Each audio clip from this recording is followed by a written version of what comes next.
Hello, everybody. Can you hear me?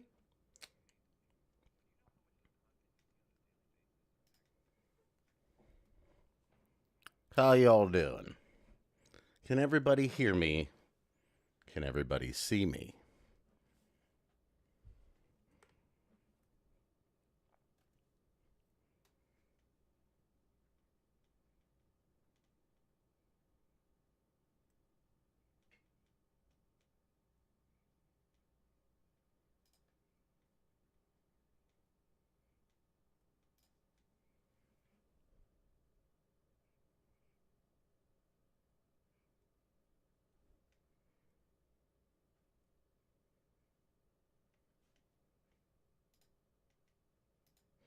I'm a little bit low, you said? Well, let me put it up a little bit then.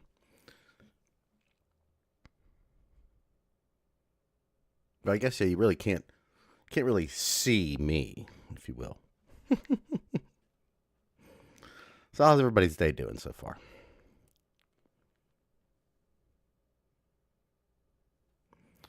Yep, they were true to their word. They had systems up and running, and luckily for us, I was able to get things going. I'm going to try a few things. First of all, can everybody see the chat on the actual screen there? What do you think about that? Is that better or worse? I can even make it a little bigger if need be. Also, deciding on whether to join the military or not. Well, it's a very personal decision, and it's something you should, weigh all the pros and cons. But, again, that's on you. I actually regret not joining the military whenever I had the opportunity, if you can believe it. I don't think everybody can say that, though. So, really is a kind of, it's your thing, So, I'm going to try this, too. Tell me if you guys can hear this.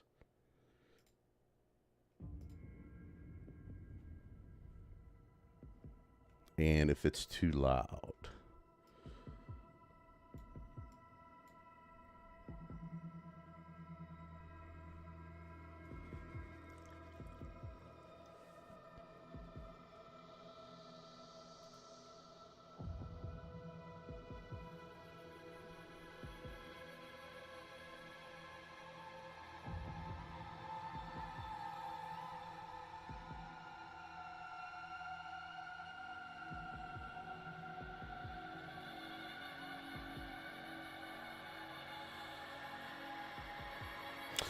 You mean the chat? You'd like that a little bit smaller?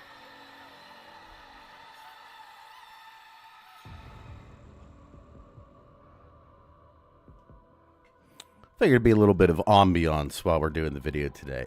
Tried to incorporate a few new things into the stream, if you will.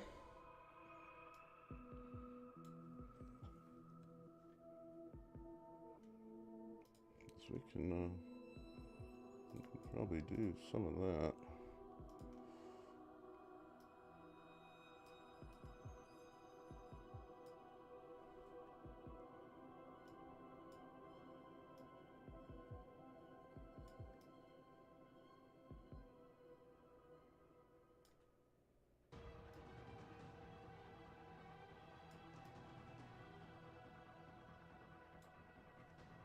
What do you think, Mike?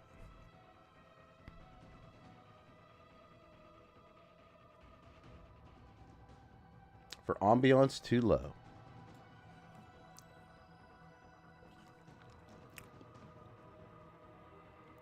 So, I feel like we got something interesting going here, right? A little bit.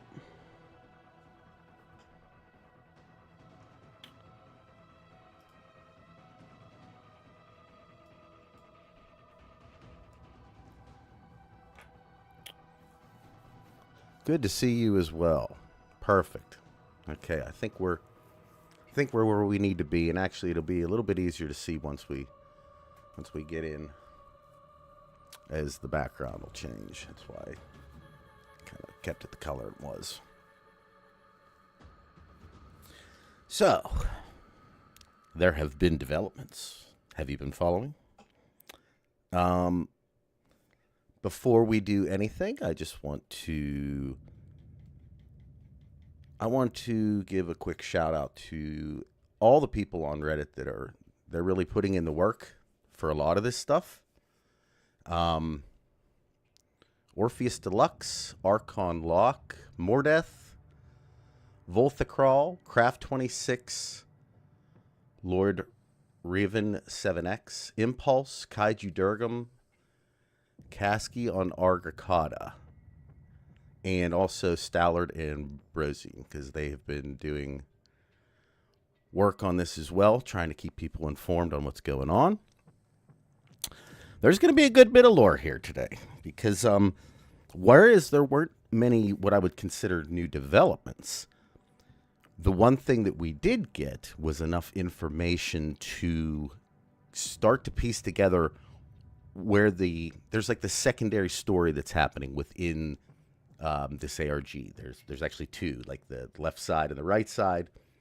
And when you're looking at the documents, and the ones that are locked have been kind of like opening up a story, which we'll go over here because that's one of the things that's going to be shown today.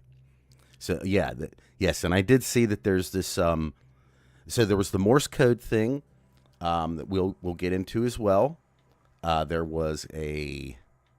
Let's see if I can get the image here real quick.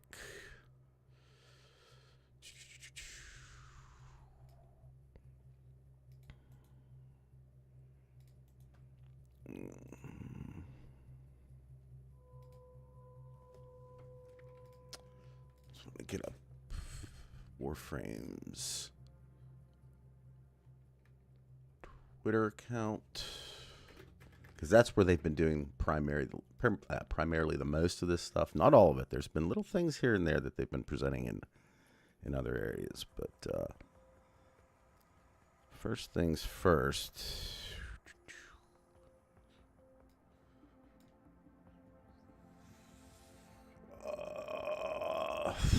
Hold on.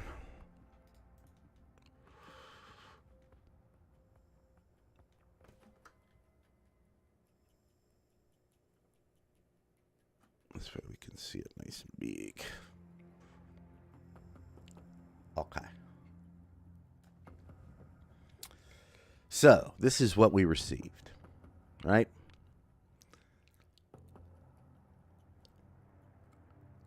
This is all Morse code, okay?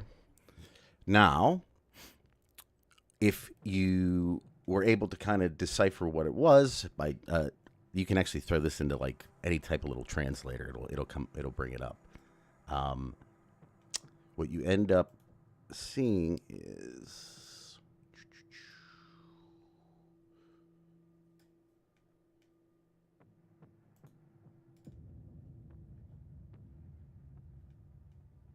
give me 1 second here.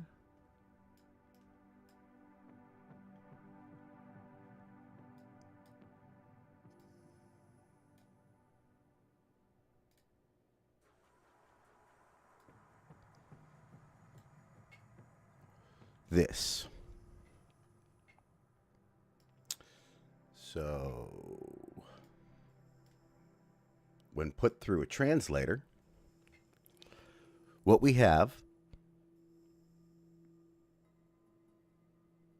let's see, before the stream I was rewatching some of your recent videos, and I think I've got the role we the Tenno are a part of. We're Odysseus from the Lotus Eater story. I think you might be onto something there a little bit, but I believe it gets even more complicated than that.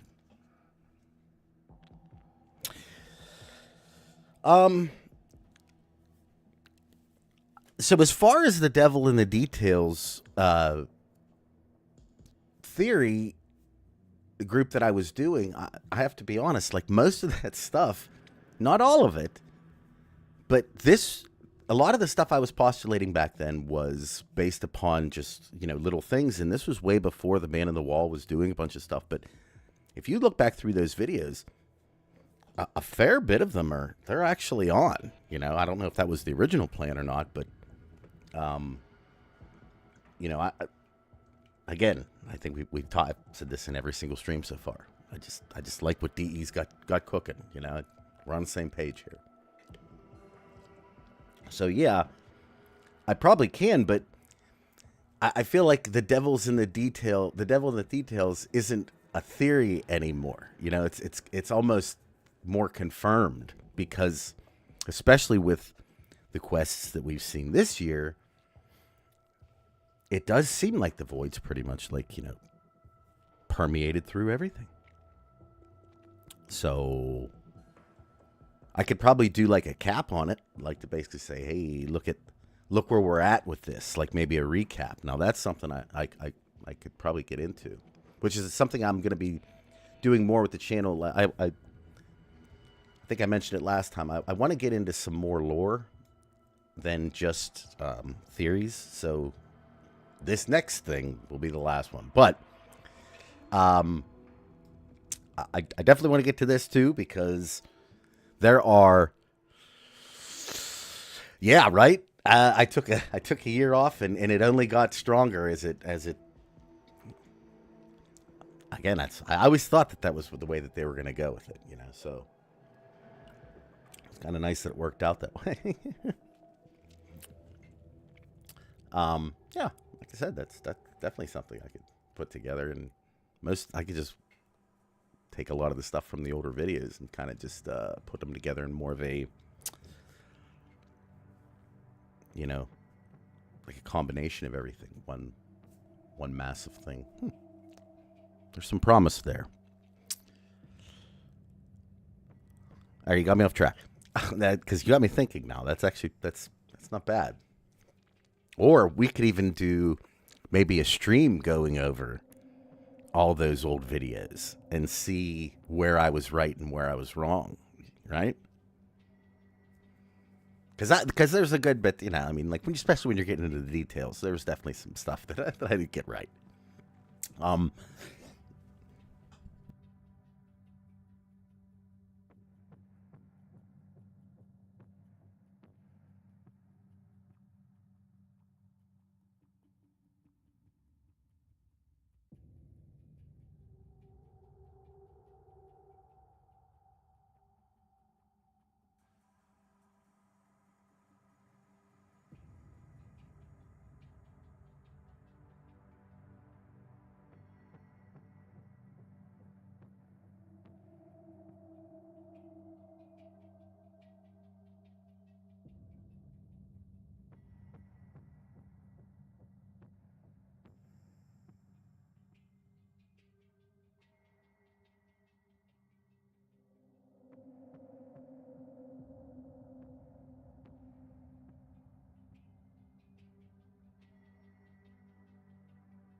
YouTube is the new home of NFL Sunday Ticket. Watch all your favorite NFL teams' out-of-market Sunday afternoon games all season long, exclusively on YouTube and YouTube TV.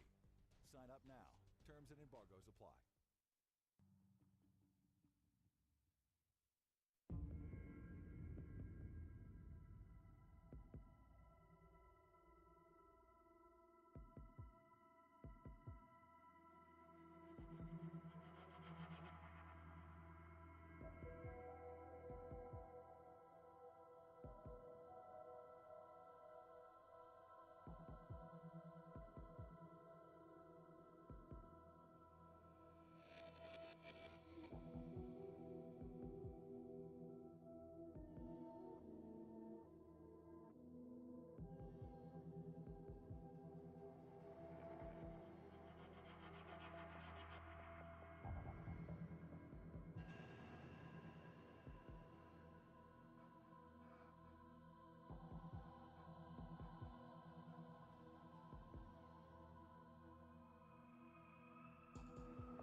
There we go. I'm back. I do that every once in a while. Okay, so what I was saying was, because there's probably a good bit that we missed there. I don't know how much of it that I didn't get, but essentially, as I mentioned before, we have the white llama. We have the resume searching, stop, follow the white llama, stop. This message holds the key, stop. So obviously the stops, they're just typical Morse code. When you have the resume searching and follow the white llama is obviously this thing that we pulled up last time. And unfortunately, I didn't get to show you, or I didn't get to explain what happened. But if you hit the stop button 3 times in a row, it'll open up another track. Whereas originally we only had Party of Your Lifetime. Now we have Juan, Rizalk, Niddig, Era, Ua. Or, if you read it backwards, it's You Are Getting Closer Now, right?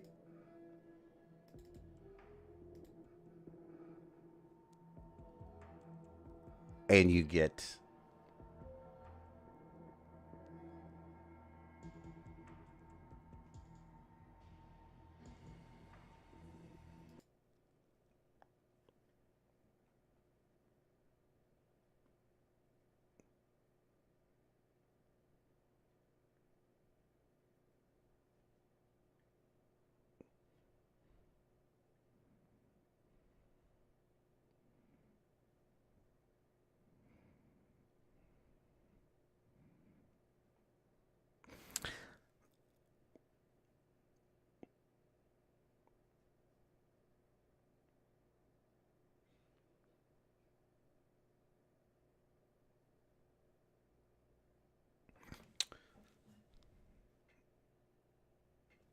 No. I'm just letting everybody hear right now. I just want to hear what's going on. So, essentially, what that robotic voice was telling us was a bunch of hexadecimal numbers, but as you guys had mentioned in the chat here, it was in reverse. So, just kind of putting it through, you find a bunch of different numbers that when you convert them over, it has the embrace the unreal password, which actually... No audio from the website? Oh, no. Here.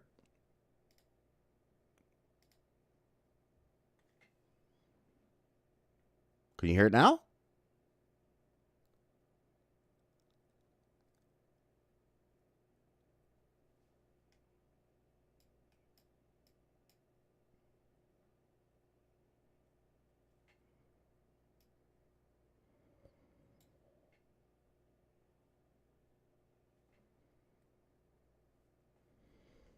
Can you hear that?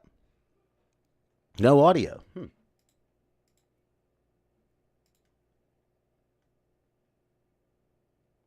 Hold on, let me figure out why it's not giving me any audio.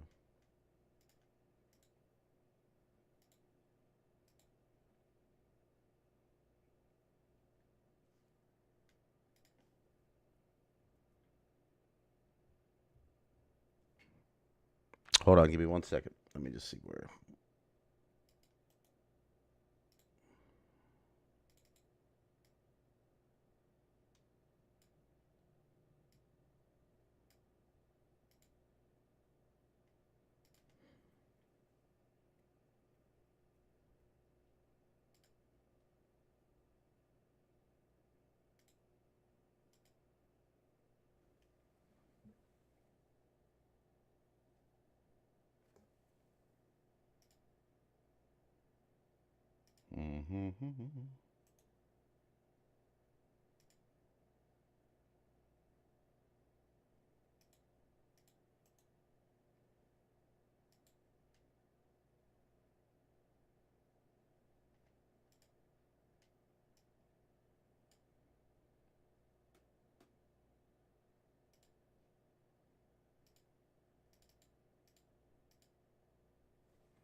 Sorry, guys. Just give me 1 second. Just trying to figure out how to get it to you.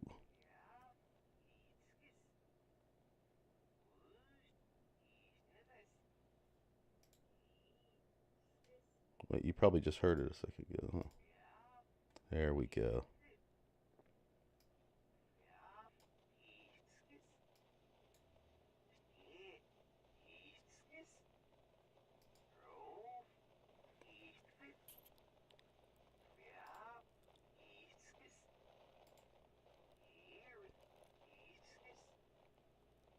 Okay, can you guys hear it now?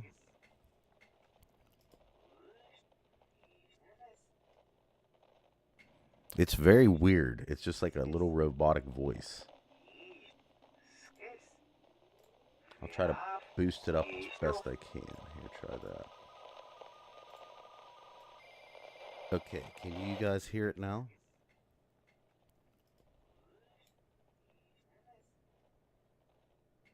It's very weird. It's just like a little robotic voice. Anything? I'll try to boost it up as best I can. Here, try that. It definitely, okay, cool.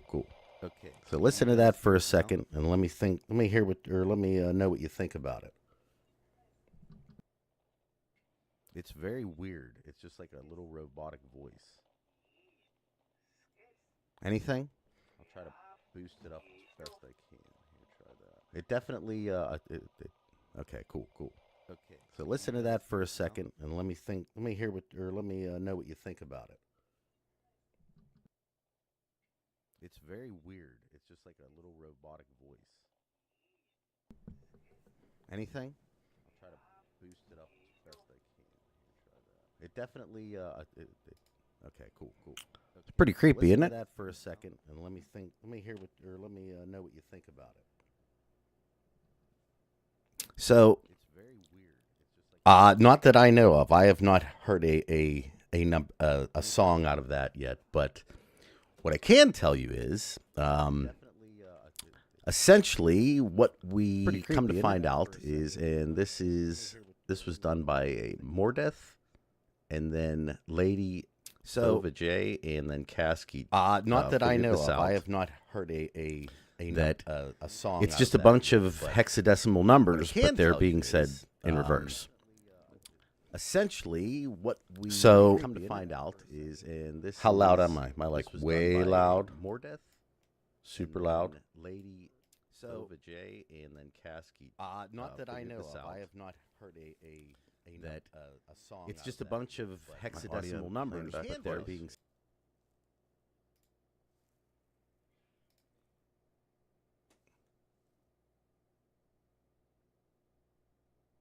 Wait, what?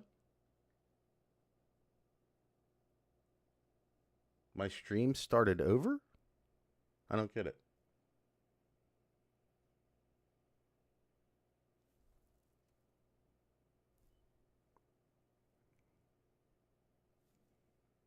My text is being doubled.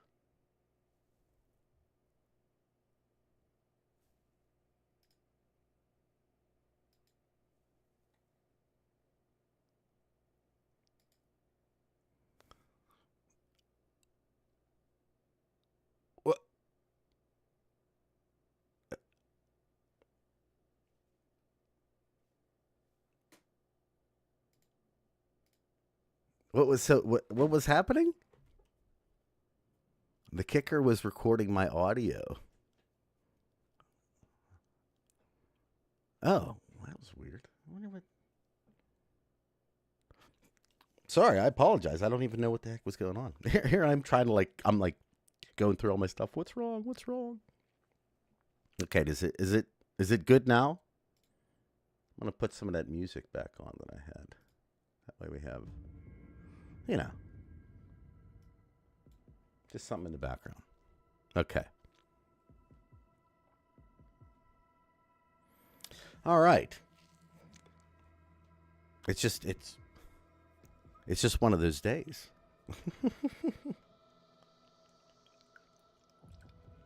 It was like feeding back almost. Okay, good. Yeah, I've been having it's been quite the challenging stream so far today, but we're gonna get through it because there's like really important stuff here that I absolutely want to go over. We've finally got something very important to show up. Now that ended up opening the password for this speak file. I got this from, I think, from somebody in the chat or something last week, the password for this one, but I didn't know how they got it. And so this week I wanted to actually show how that was done. That way, for the people that are following the ARG, they get an idea of like how this is being done, how these passwords are coming about, who's actually doing the work, But very, very cool. And then, so did you hear the llama thing? So the llama basically was that, and the information that was on that little hexadecimal thing gave us the password for speak, which we went over a little bit last week, but we still didn't quite have enough to understand what was going on as far as the story that's being told here. But I think with this newest one that we're about to uncover, we can finally get a good idea of what's happening here. So hold on, let me go back.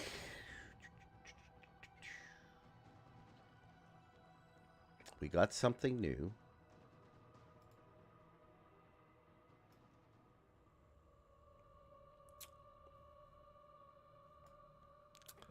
This is also on the Warframe's Twitter page. You can see some pretty interesting little things going on here, right? The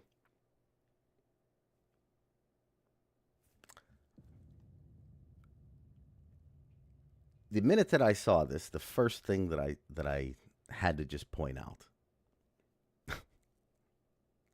because it's just so like not anywhere close to anything else in the list, right? Is Anima. Is anybody aware of what the Anima is? Now, if you've watched any of my videos in the past, you may have seen a couple of them that talked about the Anima.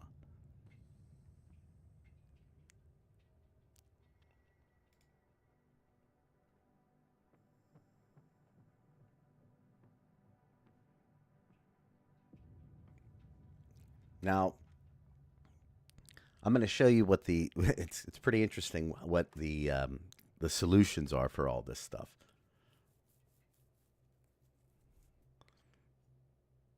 Yes, I've actually talked about it a bunch of times. It's actually, yeah, it's one of the main factors of what Carl Jung called the process of individuation. And in kind of like a really dumbed down definition of anima, we would be looking at essentially our inner personality, which is thought to be in communication with the unconscious itself, or in many ways, at least the way that Carl Jung thought of it, in communication with the collective unconscious, which I have also theorized, and I think other people have theorized, to be what was the basis behind the Man in the Wall. What, let's say, Albrecht's introduction to the void created, maybe stained. I'm not really sure what you want to, how you would, what the best way to conceptualize it would be, but the fact that they put that in there, especially amongst other words such as spinach, parmesan, pepperoni, crust. I mean, krill's a kind of like a shrimp, right? Chill and climb, I guess you could say those really aren't, That's the like the Stu CS, but also I think that's a symbol of infinity in some ways, right? I hope these aren't what I think they are. These could be references to, and you actually see a lot of this stuff within Albrecht's labs and whatnot, especially within the Netracells. You can see allusions to Enochian magic.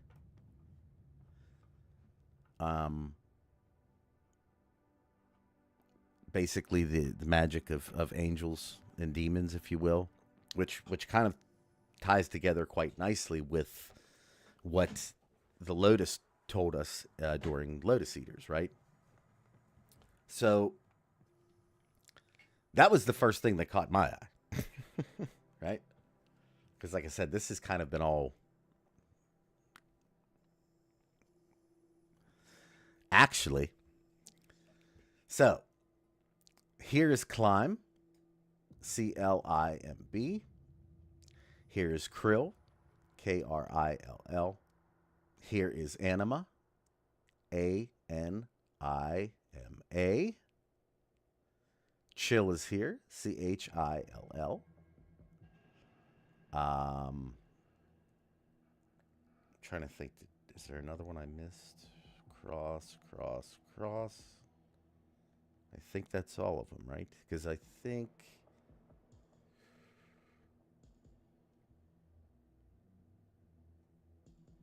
Oh, you can't see my mouse, right? You can't see my mouse. Huh? Hold on. There's a better way to do it. I'm going to show you what the fine people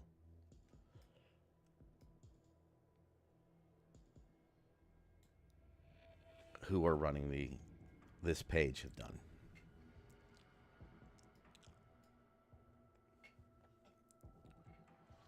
Let me move this over just a bit so you guys can see, and maybe even make it a little bigger, yeah? Oh.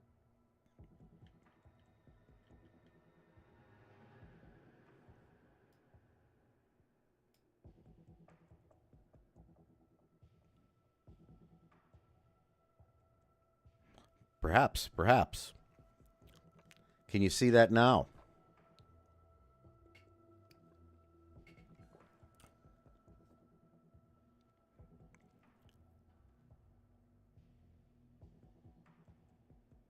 Right?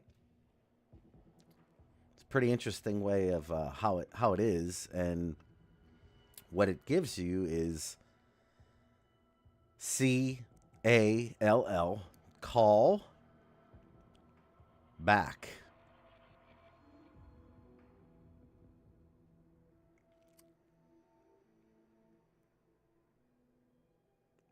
And if you take that,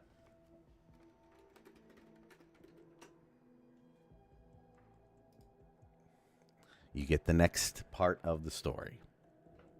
So before we do that, let's just want to go over the story again real quick. Let's remember what we're talking about, right? So this was the story regarding the new employee at Digital Extremes, right? Congratulations, Mr. and Mrs. Page. Your email application has been reviewed, and we are thrilled to inform you that you are a perfect fit for Digital Extremes. As one of the premier government-sponsored game developers in the illustrious nation of Hulvania, we pride ourselves on employing only the best developers in any particular field. Your new role as junior programmer will provide you with the best possible on-ramp to a sterling new career through our storied halls. To that end, we would like for you to begin immediately and start work on our brand new and extremely exciting new project that you have no doubt already heard of, War Sector. You will find all pertinent details for your new role, including directions to Digital Extremes' highly advanced and secretive office location attached to this email. An attendant will be available to help you find your new desk and begin onboarding you for your new role. Welcome to the team. Name here, Gwen Aaron, Senior Head of Human Resources. Then we get the second part, the response from Sam. Hi, Gwen. Thanks very much for the warm welcome. I'm really excited to start my first day. And so soon, too. Honestly, I couldn't believe I got hired without any interviews. Digital Extreme's screening process really must be state of the art. I guess that's what I should expect from the best in the business. I just want to check, though. Are you sure that's the right address for the office? I drove by the other day, and the place seems a lot less busy than I expected. But maybe I just have the wrong spot. Let me know whenever you can. Anyways, thanks again for the info and for giving me this wonderful opportunity. I've been trying to break into the industry for a while now, and I'm really excited to work on War Sector. I picked up the latest issue of Prime Gamer Monthly just to watch the new trailer on the demo disc. It looks absolutely awesome. Remember those demo discs? Those were amazing. Talk to you soon. Sam Page.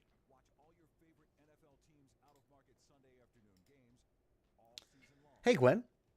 Oh, this is Sam responding again. Hey again, Gwen. Hope you're doing well. I just wanted to check in since I haven't heard very much from the rest of the team yet. Actually, I haven't really heard from anyone yet. It's a bit of a ghost town here right now. Though I did see a task list waiting for me at my work computer. Really appreciate that. I've had no trouble getting oriented since it's all pretty straightforward stuff. Really, really straightforward, actually. This must be some of that state-of-the-art development tech mentioned in the promotional material. It sure seems to automate a lot of the process, but I wonder if I could talk to someone about the end results. They seem a little off. Not that I want to rock the boat on my first day or anything. You're probably not the first person to ask about this, but I haven't seen anybody else in the office today. I can definitely hear folks walking around and talking, at least I think. Honestly, it's just a little bit spooky. Not that I'm complaining about all the extra desk space. Is the department team on holiday or something, though? I'm probably still getting added to mailing lists, so maybe I just missed a memo. Let me know if there's any update. Sam. Then we have the next one.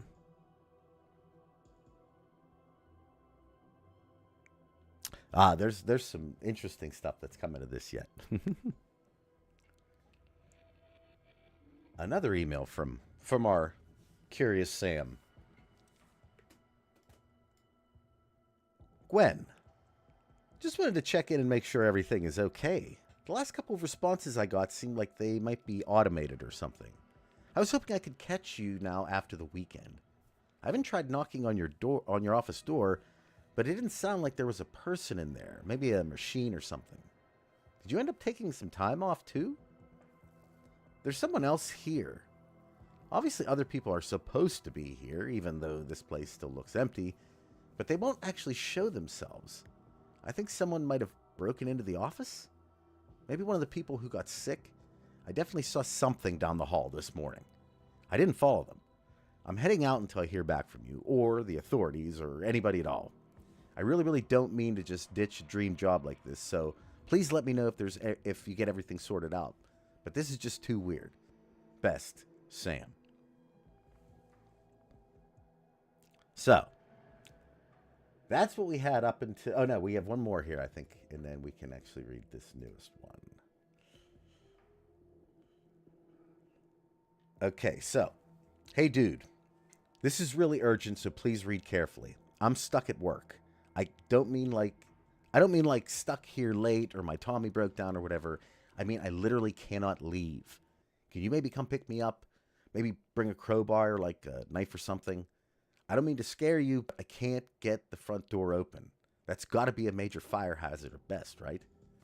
Speaking of scaring you, I think someone sick might actually be living here. At worst, I could wind up catching that weird rot from whoever's shuffling around here. Normally I'd just call you or the authorities, but all the phones here just give a busy signal. Every single one. I'm really hoping this is just one of those new fad prank shows. I didn't read my contract as well as I probably should. Maybe it was actually some kind of weird waiver. Lying to someone about getting a job is in really sick taste, but hey, maybe I'll wind up on TV. Yes, I know you told me so. This place was definitely weird from the start, and I should have listened to you, but you're my best friend. Please, please, please come over here and get me. I just want to go home. Sam. So, yes, this is basically What we assume is some new employee that DE brought on specifically. There's got to be some reason. And once they got to the building and started working, they started realizing that there was essentially no one there, or if nothing else, there was no one working there. How's that? And now, after trying to contact his boss a bunch of times and not getting any response, and coming to find out that he can't leave, as well as everything's been shut down,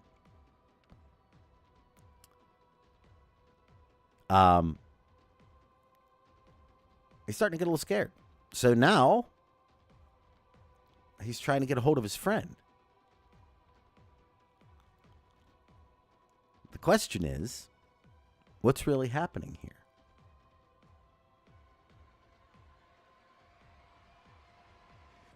Yeah, there's definitely, as far as the Lotus and the indifference, what I can say about that is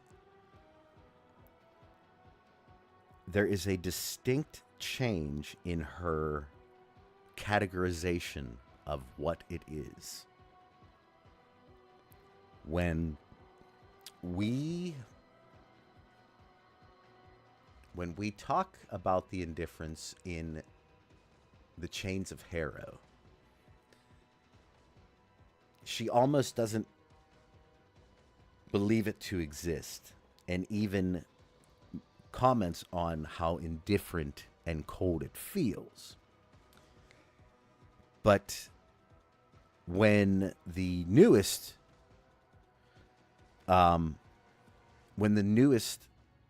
Lotus Eater's quest came out, she now refers to the indifference as the Great Indifference. And the only other person that I know that calls it the Great Indifference is Lloyd. I don't even know if Albrecht calls it that. And I'm not talking about the human Lloyd. I'm talking about the construct Lloyd. The way that she uses that kind of revered title, to me, is concerning. It doesn't necessarily mean that she's on its side or anything. But what I would say is that particular phrase matched up with her knowing about Entradi, as well as the indifference plan for Entradi. Because, I mean, let's be real.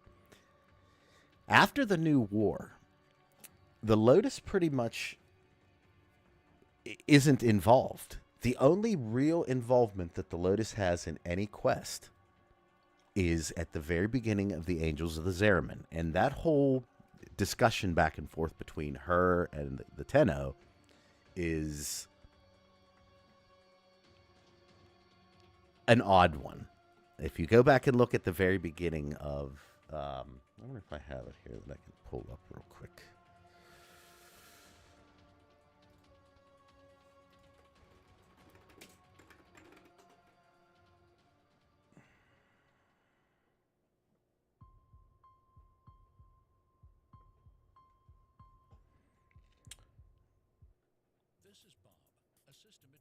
Yes, the messages are tied to the help button. Unfortunately, you can only use unless they... Oh, no, they changed it. Okay, cool. Oh, nice. Okay. So the help button before, if you hit it, they must have just changed this, because if you had any of the passwords unlocked, you couldn't use this. But now, if you hit the H button, I'm guessing this is also Sam?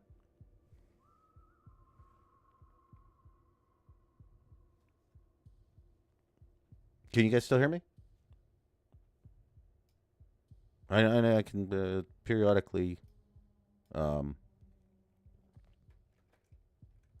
cut out there. only because I'm trying to look for some things for y'all, but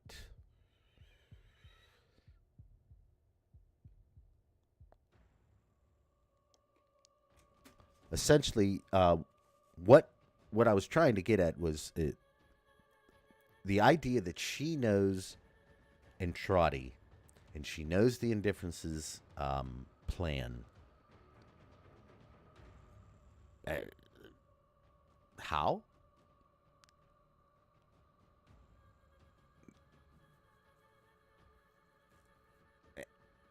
And the reason why I say this too is because, you know, you can make the case that, oh, well, the Lotus was just trying to hide it. But I would assume... No, I didn't try doing that yet. I would assume that given what happened after the War Within, the argument that the Lotus...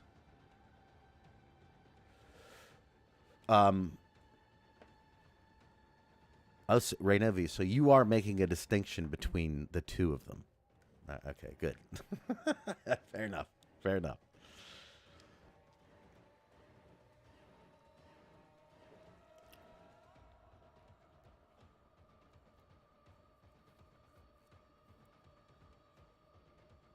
Yeah, she definitely saw something.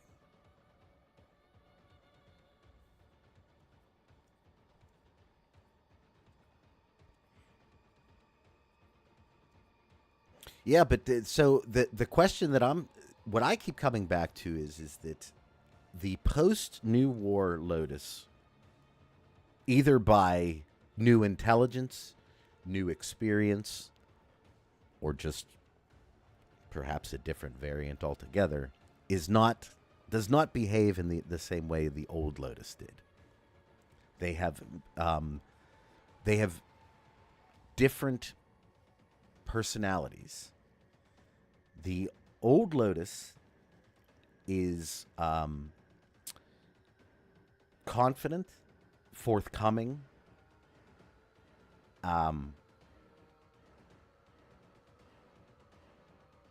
I'm trying to think what other word I would describe her. She's, intelligent, capable. The new Lotus is very passive, very demure.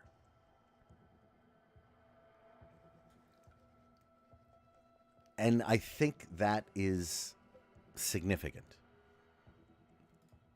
because she is clearly something happened.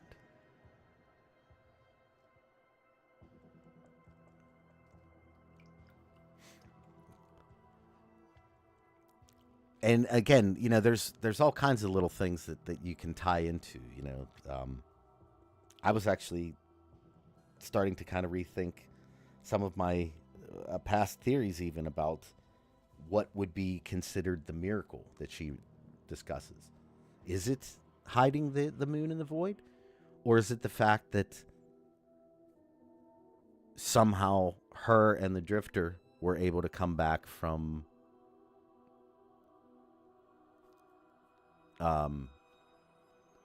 somehow after the new war, like just show up, like, and I understand that Duviri explains some of it, but it certainly doesn't explain the vessel.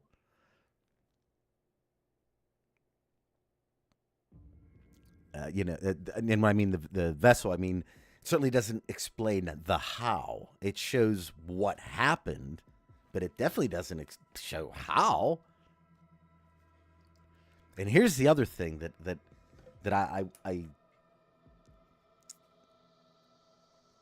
I still believe, and I've said this a couple times, that the Lotus's hand, I think, is the only thing that comes back in the new war, and the Archon shards fill out the rest.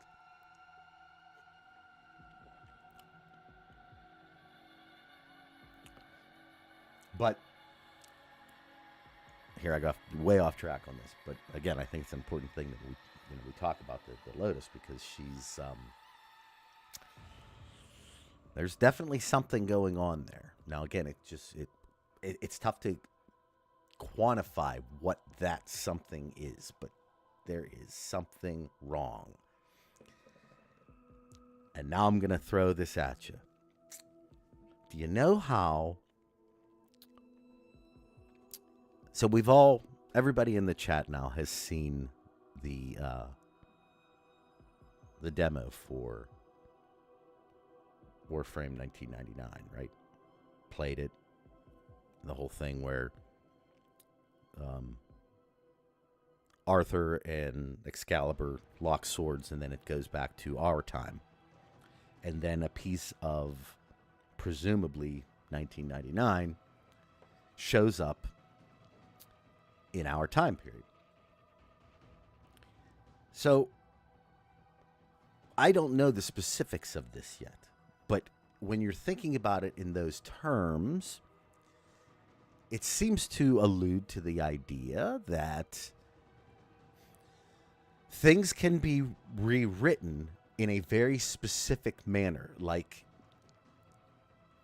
Eternalism. This is where the divide moves between Eternalism and the many worlds theory. So with the many worlds theory, when you change something in one of the timelines, in a thing, it branches, because now there was the thing that happened before and the thing that happened after. And kind of like within the butterfly effect, even the smallest things could reverberate crazy things, you know.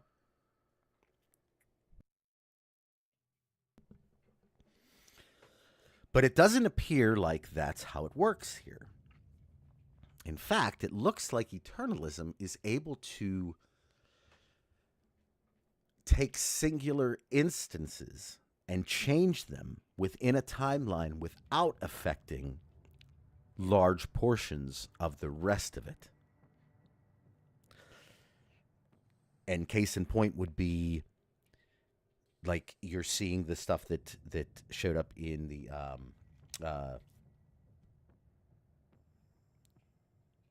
demo, but also when we show Kylie down in the Necrolisk, who is now listening to Party of Your Lifetime, these things are starting to happen in real time.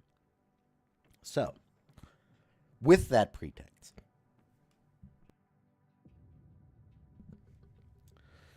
what if Intrati is making changes to specific things? And if that's the truth, could he not have made a change to her? After all, Ballas is really the one who we all like to believe is responsible for kind of her programming, if you will, in Orkin in his own right. And we definitely know that Albrecht and Ballas... Oh, why, Livarius, thank you so much. Appreciate it. Presumably, DE are allowing more than one form of time manipulation. Eternalism just defines the ability to change events in the present moment. I like to think we're also seeing more time loops, a la Legacy of Kain. Yes, I said that in my last video. Yes. And I think that Albrecht may, in a way, be our Kain. See, I think that Albrecht knows what's going on. He alludes to some things that he's not sure about, but he knows. And with that,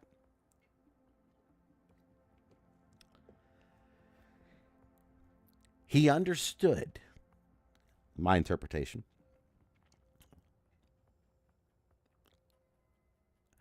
he knows that the indifference is part of him. He knows it. He doesn't think it, he knows it. So, realizing that there is that there's always a portion of him that will be tied to this thing, he has to also take into consideration that any plans that he would have to destroy it the indifference would be subject to those plans. Does that make sense? Just like it seems like the indifference knows what we're doing all the time, I'm certain it has a similar bead on what's going on with Entrati. So imagine now, if you're Entrati, you have to essentially plan in ways that won't allow yourself to know what's happening. How do you do that? You'd have to use surrogates. You would have to recruit different people, most likely ones that, let's say, were going to be important to the Tenno, and send them to particular areas in order to help things out. Now, who have we seen so far that's been instrumental to the Tenno that was then used in a different, like, let's say, variation or even a different world? There's actually two of them. And they were two of the closest people to our specific operator. That would be the Lotus, who the hand comes down and, by all rights, directs the Drifter finally out of Duviri. I think that's pretty safe to say, right? But who's the other person that helps him out or her out? Teshin. It doesn't it seem weird? Does anybody else find it strange that what we're insinuating is one of two things? Either somebody shipped these entities specifically off to Duviri, because I can't believe that Duviri is just like the garbage, is like the what's the, I can't remember the name of the planet in Thor Ragnarok. Help me, chat. Zakar, right? The garbage disposal of the void, where you just throw stuff in and it always just shows up in Duviri, right?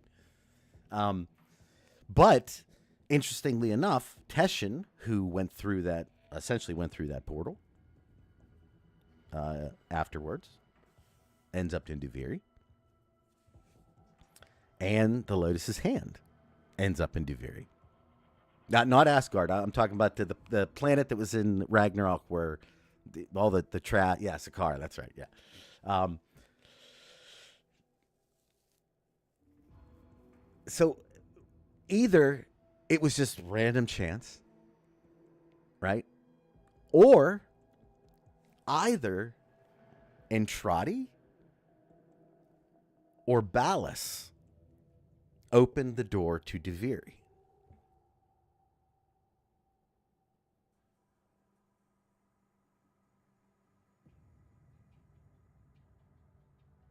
Because how else did everything get there? Hey, Jacob, how are you?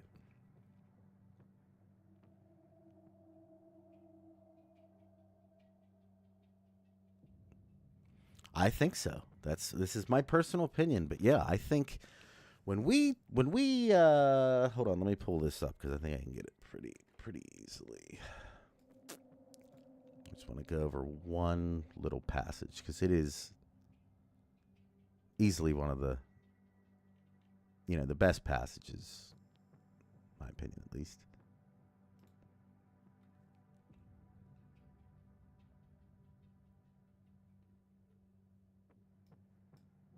Let me just get this here.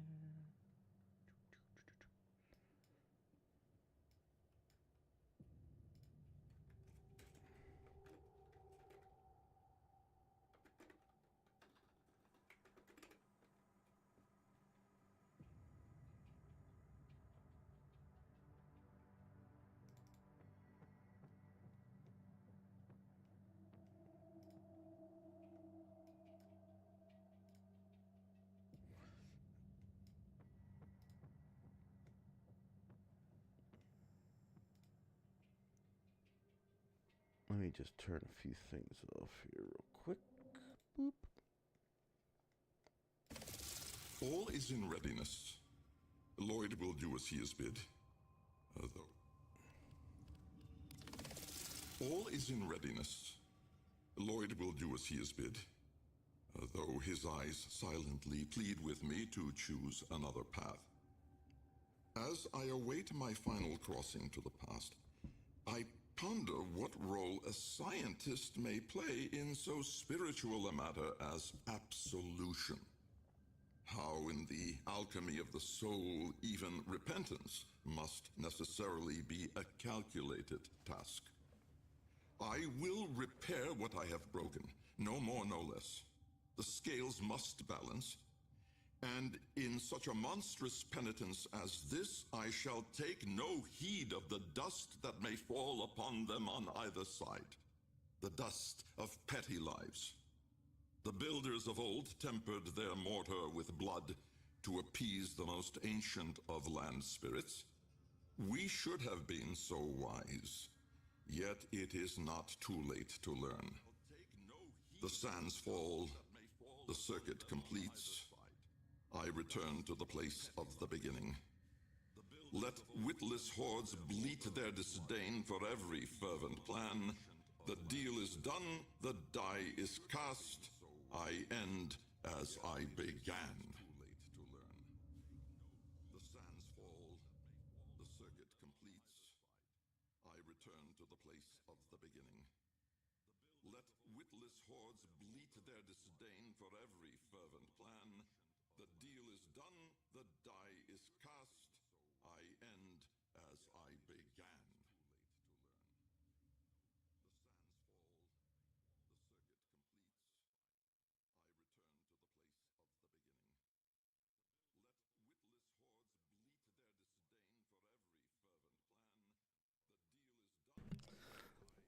So, essentially, the way I look at this, and the way I've looked at it from the kind of the beginning, but it's only gotten stronger over the however many months this has been out, is that Albrecht understands that this is it, essentially. Sorry, if you're hearing fireworks, that's because they're going off right now in the thing here. But he knows this is his last chance. He understands that everything that he does before this point has to be all taken into consideration. Everything. So, he's put all of his little pieces in play. As I interpret that particular part, I see that as Albrecht, this would have been basically right before he was being sent off, that Lloyd was, sending him back into 1999. That part we see in the very beginning of Whispers in the Walls. All this is actually what he wrote right before that part, because that was the last thing. Everything else that he can possibly do is done. All of his pieces are in play. And I think his pieces, we're going to come to find, there's been more, let's say, more people helping in the background. Now, were they always helping? This is the crazy thing, though, with the Eternalism loop. Was he always helping? Or were these people always helping? Not necessarily. Because, as we've seen from 1999, these changes are happening based upon something that's happening in the past. So, the Lotus plausibly could have had no information about Entrati and then had it.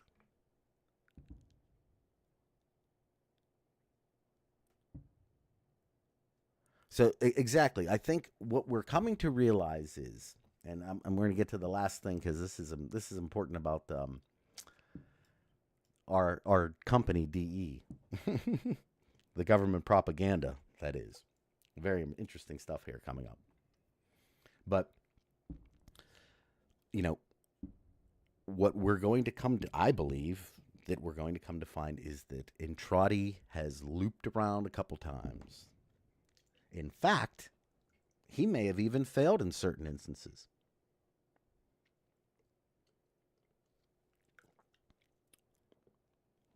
He could have, with every single chance or thing that he did, he could have went through, changed something, experienced the timeline. We wouldn't know. Figured out if it worked. If it didn't, he went back, tried something else. And in fact, he could have even been building. Each time he goes back, something else, or he goes forward, or he goes to here. I mean, again, Eternalism isn't just going into the past.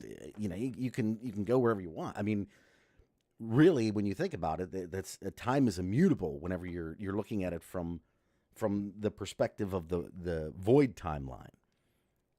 So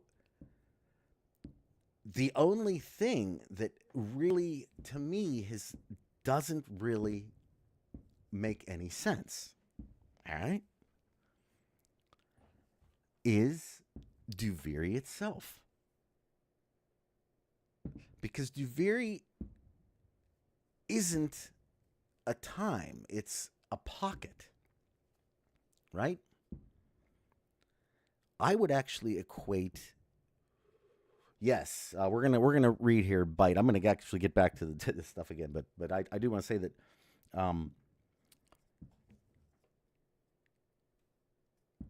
Well, maybe I'm giving up too much. Maybe I'm giving up too much here for what I want to present.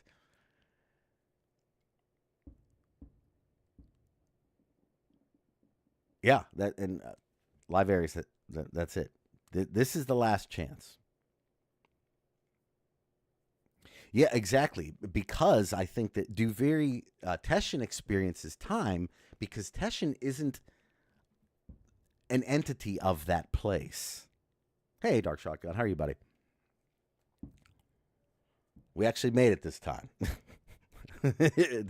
Stream worked.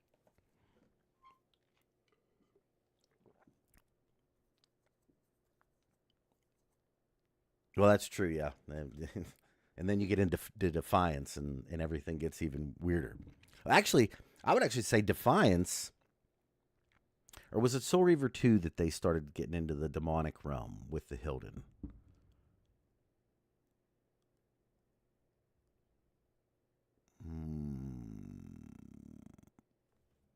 Oh, that Renew, that's an interesting concept. Is Duviri experiencing time, or is Teshin conceptualizing his passing? Huh.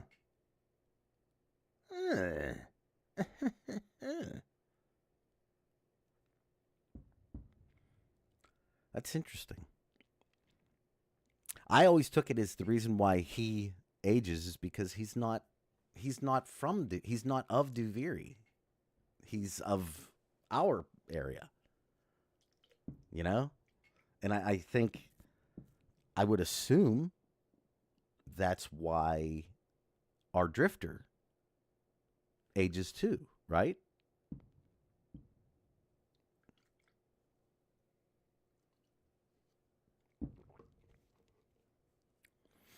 Well, I'm gonna Dark Sector I think is got some stuff coming, but okay, so here just real quick because we're kind of doing the overlapping things, right? Why would it not be possible that Dark Sector is just the first iteration? I said this in the last stream, and I think it still holds sway in that as much as I don't really like the newest Matrix movie, I can see an easy parallel between the two in that in the Matrix, the newest Matrix movie, the previous Matrix was recontextualized in the newer variant as a video game, which interestingly enough, you have these characters from, even skins, weapons, directly from Dark Sector that are in Warframe. And now we're seeing within Warframe Dark Sector being called something else,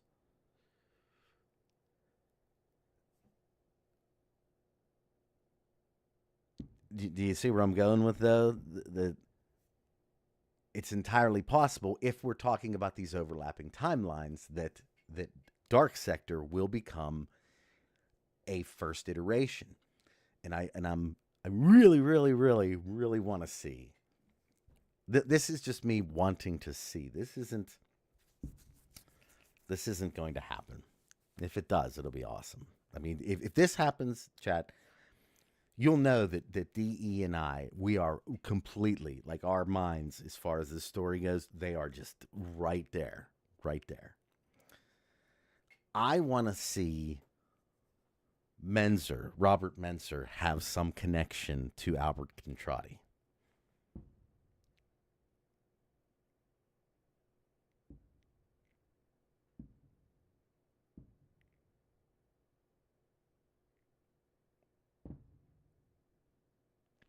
Oh, and I'll go into the "we end as we began" thing here in a second too.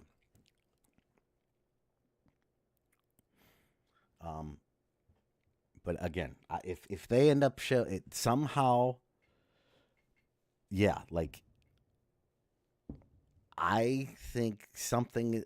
I don't think it. I just want it. I don't think it. I want it. I want there to be that connection, and I don't have a problem with it. Like, I know a lot of people have issues with connecting two games together and stuff like that, but it feels like in so many ways Dark Sector is already connected to Warframe. Come on, you know. So, there's the Half-Life thing. I think, now understand, I only know a little bit about the story, that I can remember here at this point. My God, how long ago was that game? But was it not the main character? There was a distinct thing that they were late for that caused one of the major incidents of Half-Life.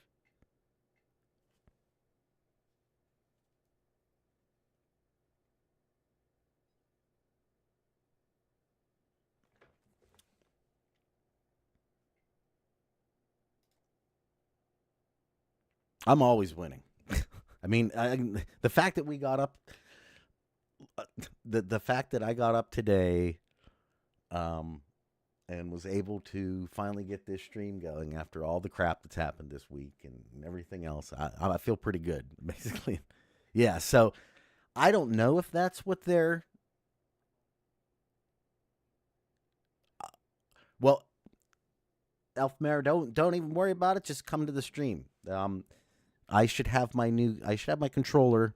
So here, let me give you a quick thing on the controller, and we'll get back to this thing, because I want to get into we need to get into this. It's very important. So I woke up. What was it? Tuesday or Wednesday, and we had some incredible stick drift going on. So much so that it was just like it was going straight up to the top. So I ordered another one, and I got it in. And because of my carpal tunnel, and I use the paddles in the back. A lot of you guys already know I use my pinkies to aim and fire. I have to do it, otherwise I can't play. So I went and I had to get the Xbox Elite controllers, because they're the only ones that have the paddle in the right thing, like the right position for this to work. So they're expensive. So I got a refurbished one because, I was like, screw that, man. I don't want to spend all that money again, And then I got the refurbished one in, and it didn't work. So I had to send it back. And so I'm waiting for that one to come in. And as soon as it does, I'll be able to play this week's Dark Sector. It's supposed to come in tomorrow morning. I'll be able to play Dark Sector, and I'll finally be able to do the piece of one of the quests that I need for footage for the video that I've been working on for a week now. Well, for like 2 weeks now. So once we get all that taken care of, it's clear sailing. They do have it's the it's the positioning of the paddles in the back and how they go. The Elite controller is the only one that has them in the right way that I can play with my pinkies. So, all right. Now I've kept you all waiting all this time. We finally get a little bit more of this ARG, right? And where this one here is probably my favorite one. I got to remember exactly how I got this thing.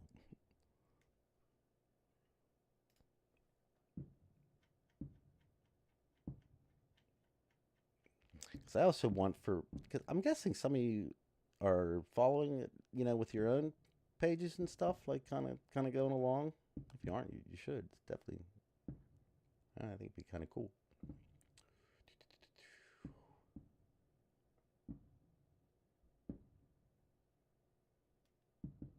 Okay, so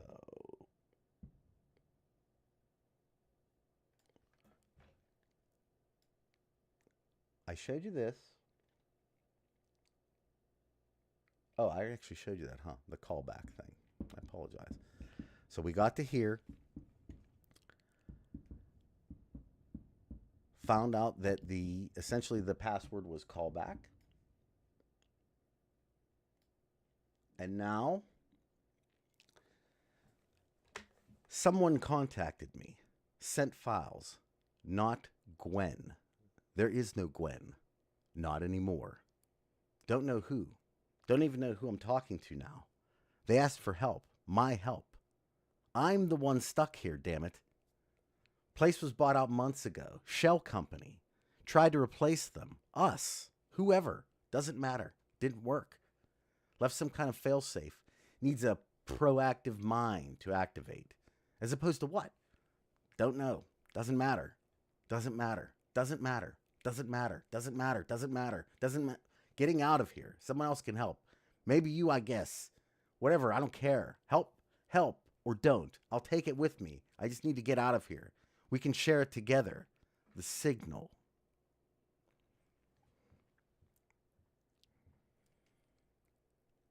So, are they? Yeah, this is all. Yeah. So these are all at DE test site 1. Just want to make sure. Yeah. So we didn't move to a different thing, meaning that this would have to be our dear friend Sam. And you can tell that Sam is starting to lose his mind there, right?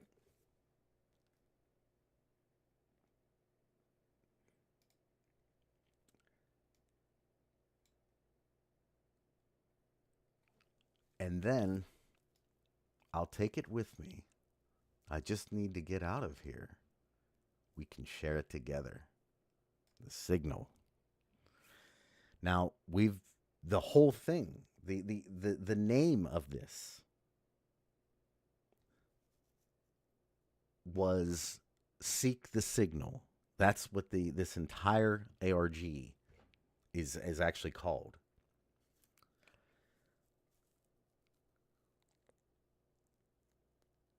And it seems like the signal is the same thing exactly, Dark Shotgun. Oh, and Elfmera, yeah, you got it. This is the same thing that Party of Your Lifetime is essentially talking about. So, what we can kind of surmise from this is, I guess, firstly, the signal isn't out, meaning that I guess it is not tied in intrinsically through Party of Your Lifetime. Something that I actually postulated early, that the song was a portion of the signal. Maybe we will come to find out that's the truth, But at least Sam here, oh man, do you think?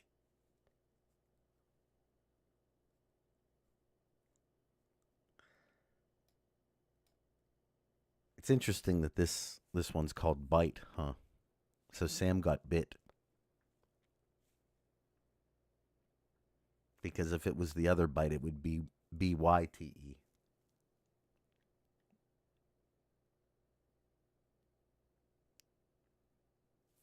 Uh-huh.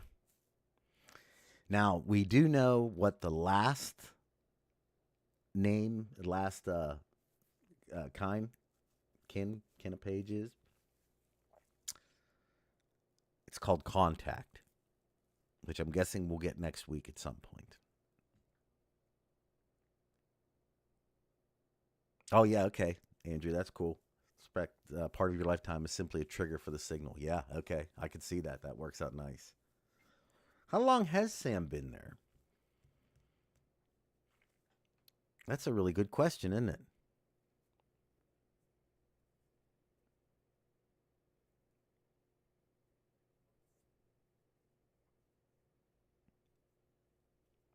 See, the only thing that I'm really concerned about, right,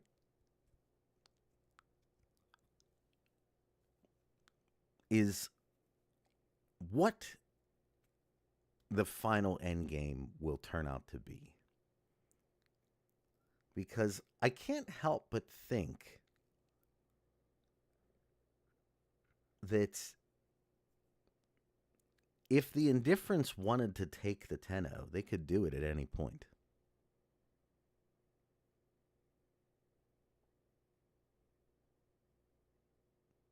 I like that, Renee. Yeah. And yeah, this is a little bit MK Ultra-ish too, huh? Yeah, a little bit. Hive mind to the earworm. But,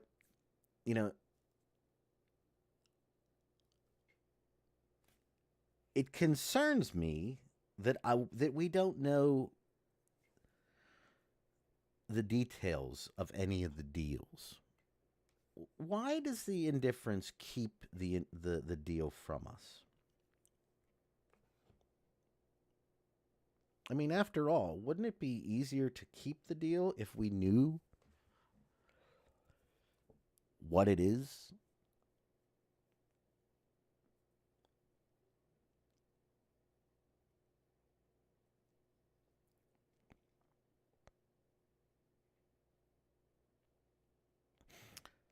I'll just put it right out there to you. I can't help but think that in Albrecht's gamble, right? We were the deal for him.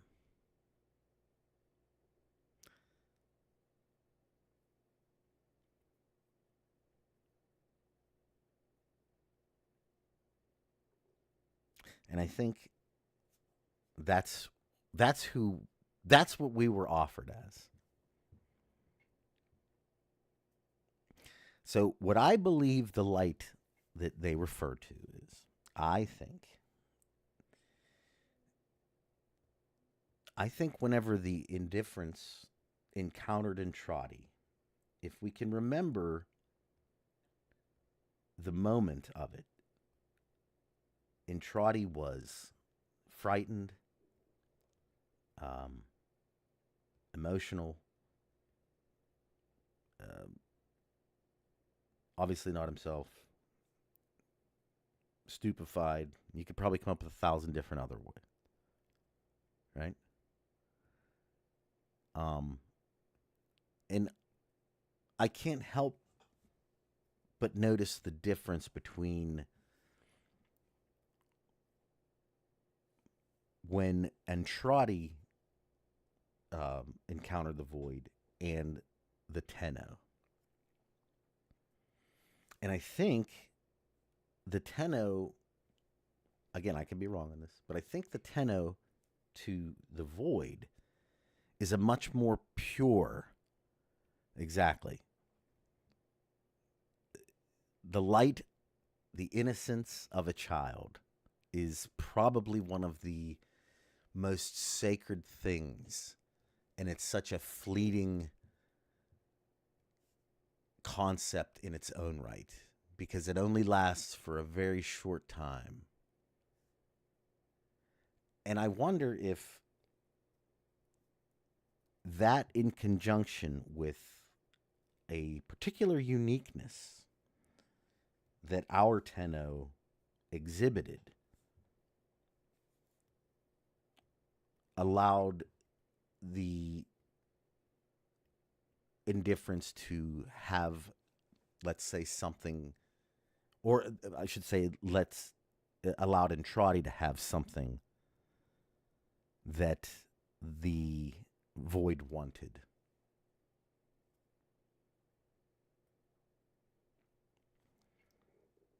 And I really do think that's where that we're going to see this, is that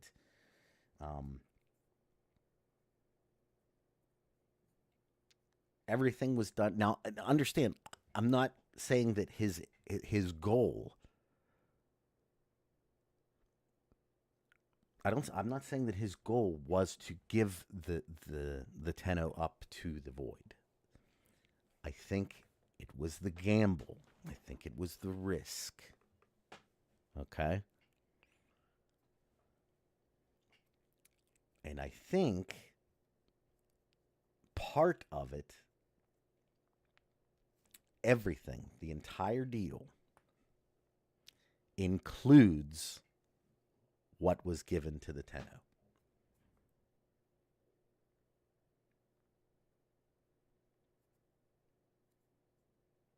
That's my personal thoughts. I think it's one, personally it speaks to me as to why the Lotus's hand is on the man on the wall. And the same hand being used with the Drifter.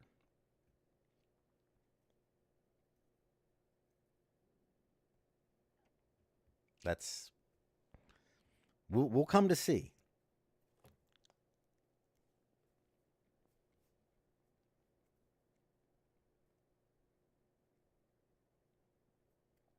There it is, Andrew.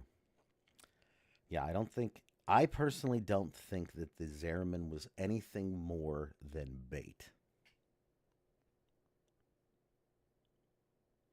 And I think the thing that speaks to that the most is during the New War.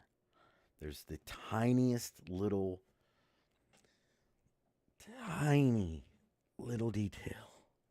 Tiny, so it's so tiny. It goes like this.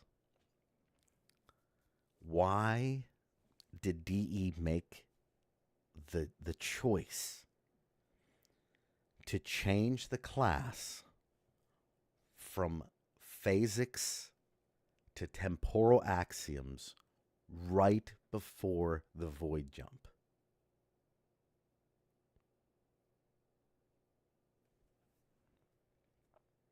Hey, Kingfire, how are you?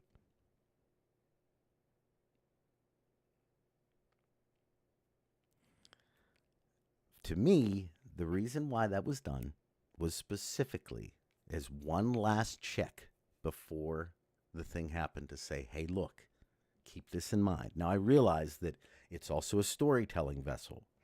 It's how we understood about Eternalism and everything else. I get that. But you could have easily just made the class temporal axioms in the thing. That could have been the class the entire time. And it would have told the story the exact same way.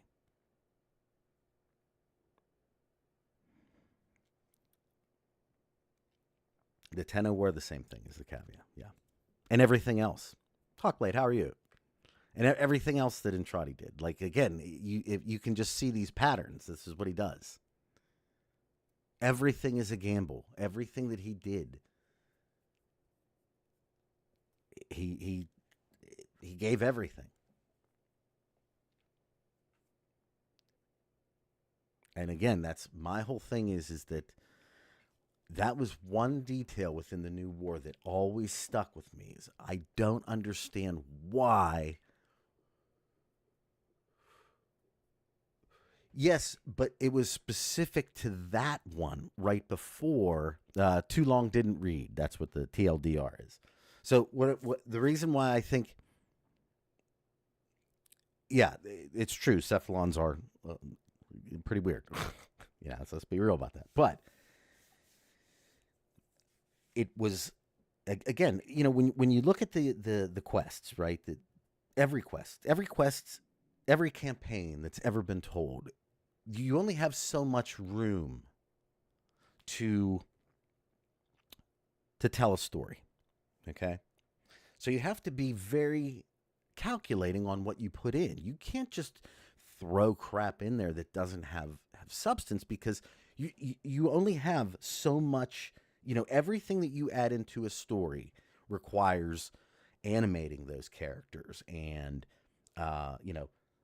coming up with dialogue and everything else. So when you make a movie or like a show, you include the things that need to be included. You don't just throw a bunch of additional stuff in, because it bloats, it adds work, and it doesn't actually get you anything in the end for your work. So in every quest, the things that stand out are the things that the developers, that the storytellers wanted you to see. They do these things specifically so that they lead you. Now, there's one of two things. They could be doing it to lead you down the path where they want you to go, or they could be doing it as a red herring.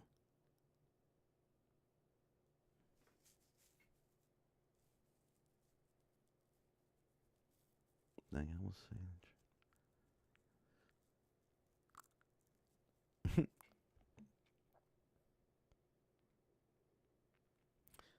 So, getting back to my original point there with that whole thing is, the idea that they had to change to that course right before the jump, and then knowing everything that happened in the aftermath leading up to the jump with, and I think this part's important. Based upon what we understand from the holdfasts, things in the ship were beginning to break down before the jump. Like the moral fabric, if you will, of the ship was already starting to kind of fade because of the different things like Humbask destroying the food reserves, the biomes and whatnot. Like, things were already occurring. So the idea that, hey, we're going to still do the jump. Oh, by the way, make sure the kids remember this lesson here real quick. Throw it on there. That's intentional.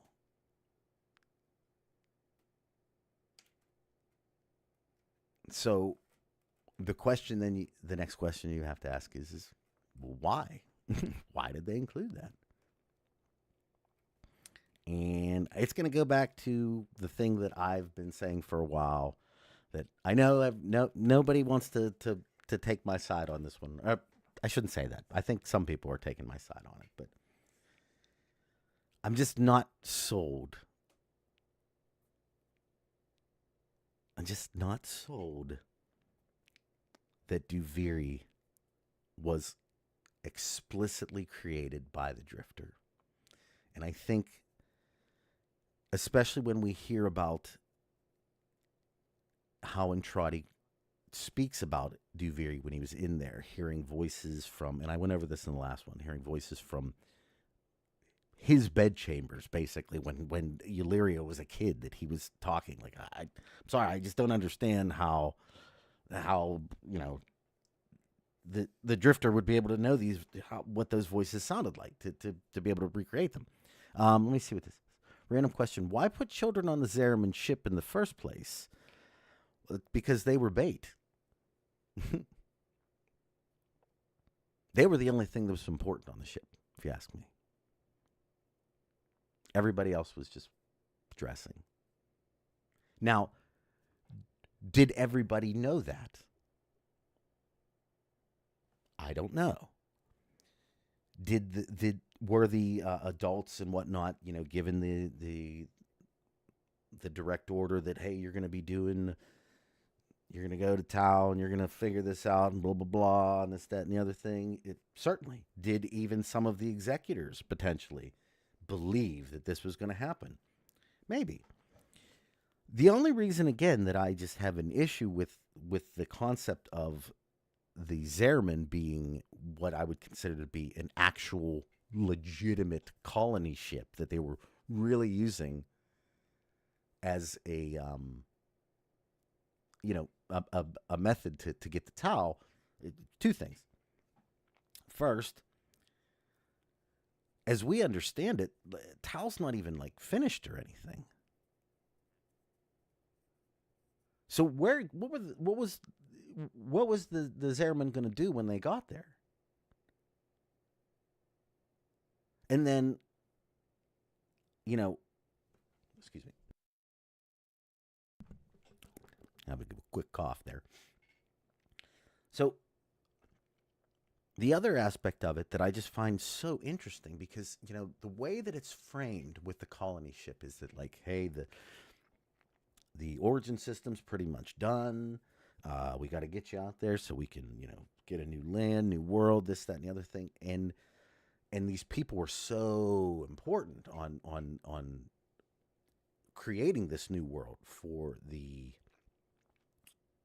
Orcan, so that they would have a new place to live. And it was such an imperative thing that this get done, right? And then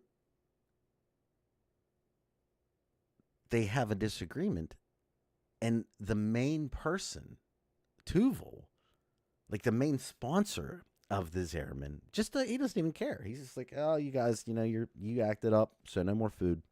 You're done. What? These are supposed to be the people that are going to get the Tau ready for you. I thought that the world's ending over here, and you're just gonna cut them off? Like, because as I understand it, Tuval obviously did not understand what was actually happening, right?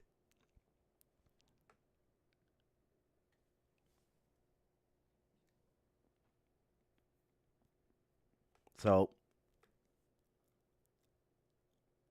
I can't help but in my mind continue to believe that Entradi sent the vessel, or it had something to do with the Zariman being sent, or if nothing else, had something to do with the Zariman's disastrous void jump. Maybe that's the thing is. Yeah, why did everybody just forget about the sentients, right? What were they being sent into? So, what, in my opinion, or I'll just I'll throw it out to you in the same way that my mind works, and let's you tell me what you think about this. Like, what seems more plausible? The void jump happens, and from what we can see, at least in that variant, right? This would be the scene that we see at the end of Duviri, where you can see the book, and you can see the allusion to the Drifter being the one that kind of did this, but you don't. There's nothing saying that he created it. And my thing is, given Eulyria's apparent abilities within the void and stuff like that, is it so out of the realm of thinking to believe that she created Duviri herself. Heck, she even narrated the damn thing, using voices from things that she remembers from her. Literally, if anybody, if you ask me, the person who could, in theory, materialize it, I think, seems to be her versus him, just because he's read the book. She made it.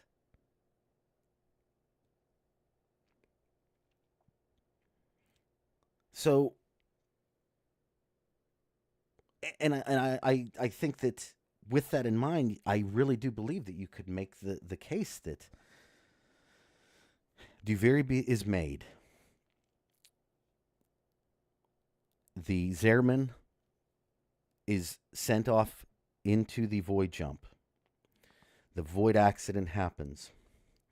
A child emerges from only one, because that's all it really looks like based upon the end of the thing. A child emerges that doesn't necessarily, go mad or anything else. Could they not have been taken to Duviri? Even if maybe they kind of did it on their own. I don't even know how you would. Again, Duviri is such a weird place. It doesn't make any sense in the grand scheme of things. It doesn't make any sense. And this mainly because of Kalervo. He kills the lore, in my opinion, of Duviri. I don't understand how a Warframe would even have the ability to conceptually embody anything to get there in the first place.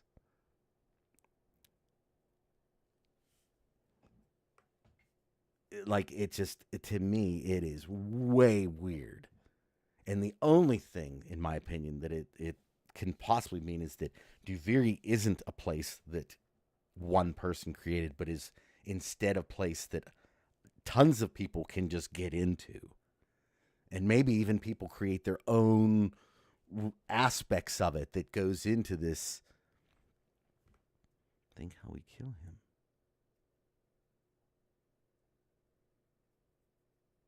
I know it's with Ballas and whatnot, but and again, I guess you can make the case that maybe Ballas knows how to get into Duviri. I mean, technically, he would have sent Teshin there. In theory, Kalervo there.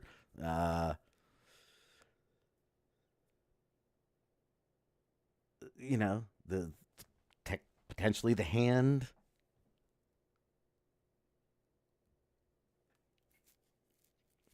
Again, to me, it just seems like Duviri is more of a created area.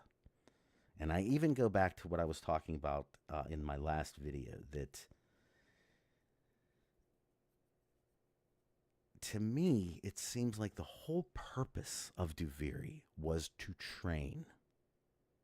It was to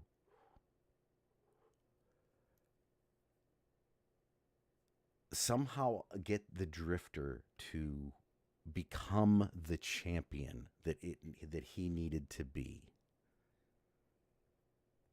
And I think that's where the whole Entrati, Lotus, Drifter, champion thing comes into play.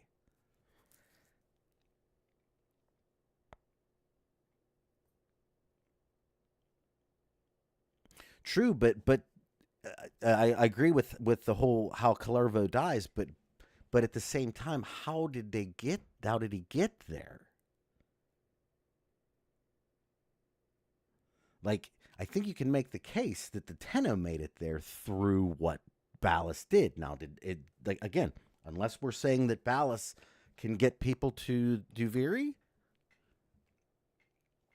Trained for what, though? Trained for what he's about to do, or she's about to do. And again, that's Hawkblade. That's the whole point. So if everything just stumbled upon it, how is it that the drifter created it?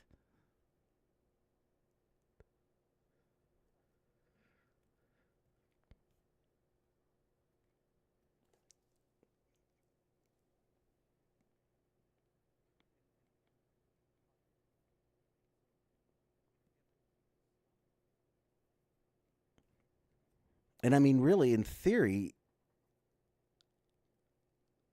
some of the things that we would even see may, I don't know, especially when they talk about the older islands and things like that. So I don't think the drifter did it either. But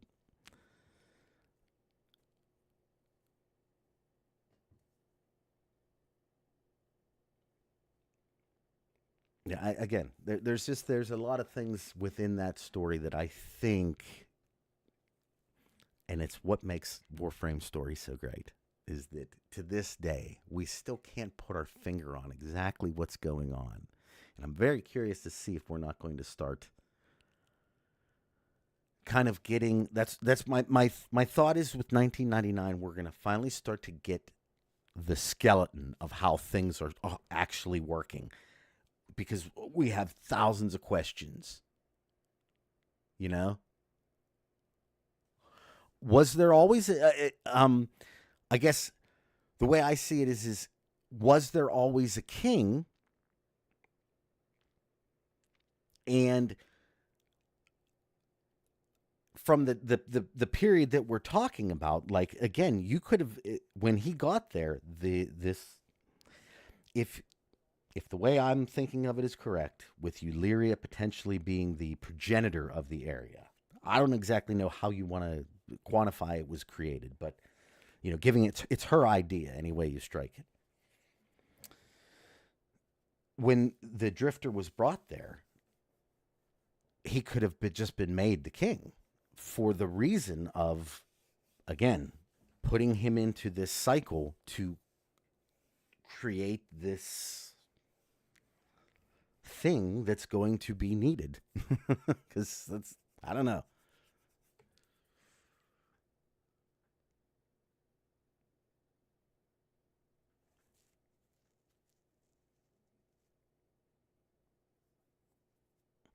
Well, we don't know that Ballast didn't make a deal, Beatrix. um, again, that going back to the devil's in the details thing, he's still on my bingo card as being a deal maker. I still got him on there. I'm holding out hope. Matthew, that's another potential thing too. Yeah, maybe you have to own it to leave it.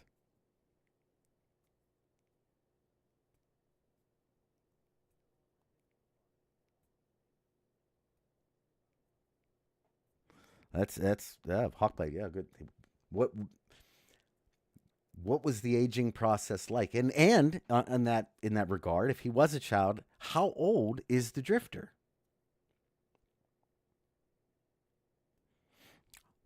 Zerg, I like that.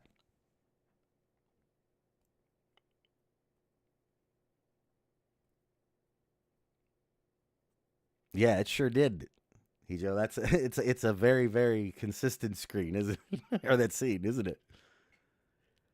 Yeah. Again, I'm not saying that Albrecht made Duviri. I do not believe that Albrecht made Duviri. Um, I just can't let go of the idea that Illyria had some significant part in the construction of what we play in when we go there.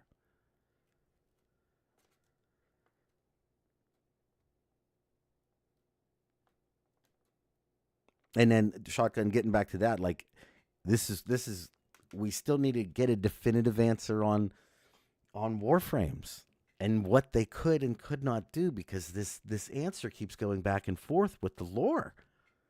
I mean, we have distinct things in the lore saying both Warframes have their own sentience and can do, they can act on their own without a tenno. And then we also have evidence or lines distinctly saying that that's not the case.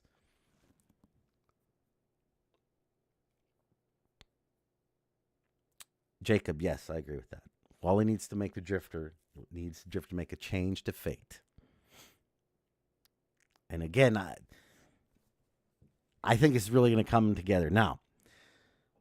So what I think, chat, if you really want to get a great idea of where I believe things are headed, what you need to do is look up the concept of, and I have a video on it already. I actually have 2 videos that kind of tie in with the shadow self. But if you really want to get a good idea of how the shadow works and how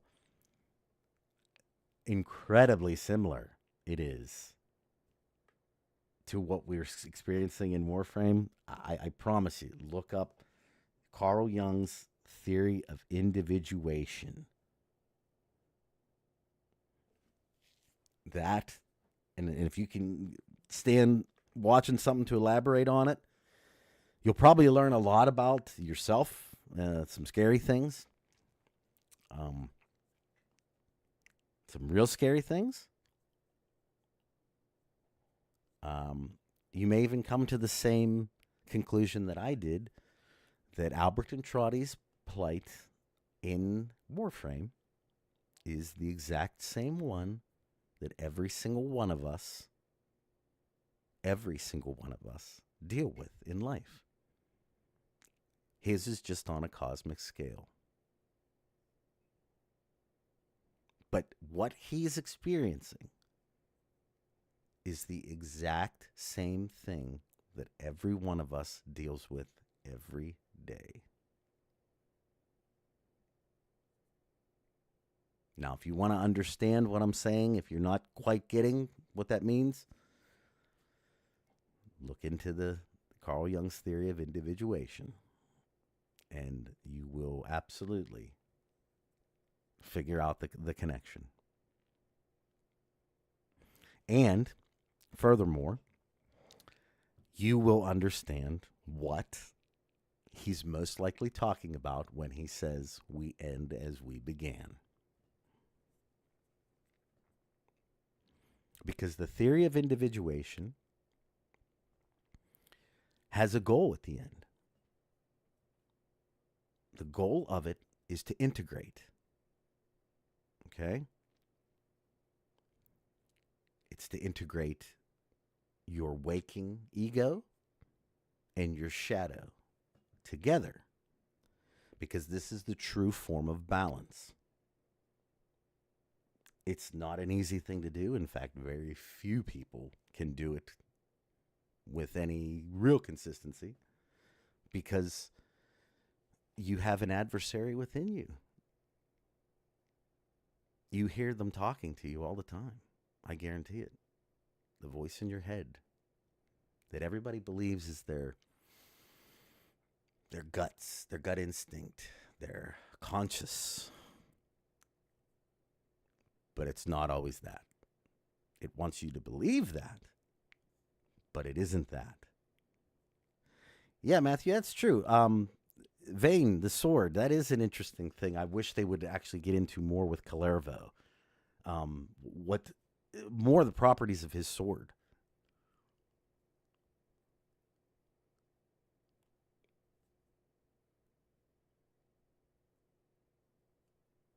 And I think even we may even make a tie to the image on the ground that we see in the demo, where there's the sun and the moon. And the staff in the middle.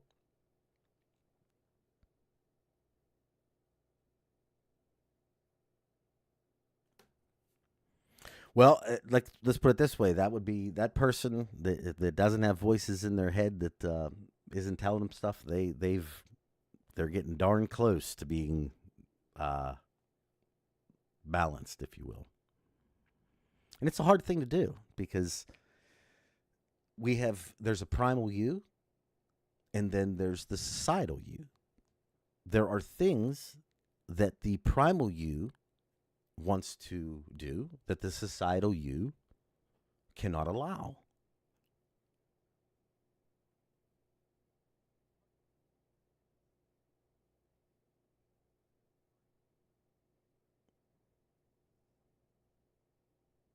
Yeah. And I'll be including actually a good bit of this ARG in the, not tons of it, but pieces of it in one of the videos here.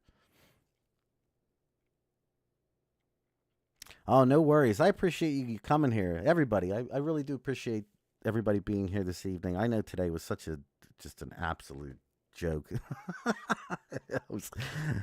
know what the best part was? So this is the best part. So I'm 10 minutes in right before the stream. You know, I'm getting all my stuff together. Got my little put my chapstick on. So, you know, getting ready. And I'm going to kind of pull up some stuff, you know, my little notes and this and that. And then it just doesn't go. And I'm like, what is happening? And, you know, things just spinning its wheels. And I look at my phone and I notice the little Wi-Fi thing is off. And I'm like, you can't be serious. This can't be real. Not 10 minutes before after everything. There's no way. But no, it was real. So, in my place, I have a townhouse, and we have literally no service whatsoever in the house, right? Nothing. So, I run outside, and I'm working on my phone, you know, which is even harder to do stuff on the phone with YouTube Studio and stuff, believe me. And I'm literally walking up the road, trying to find some service somewhere, right? Just anywhere. Running. I couldn't get anything. It was like the phone, it was like Wally was playing with me right here, right? He was in it. He was doing it.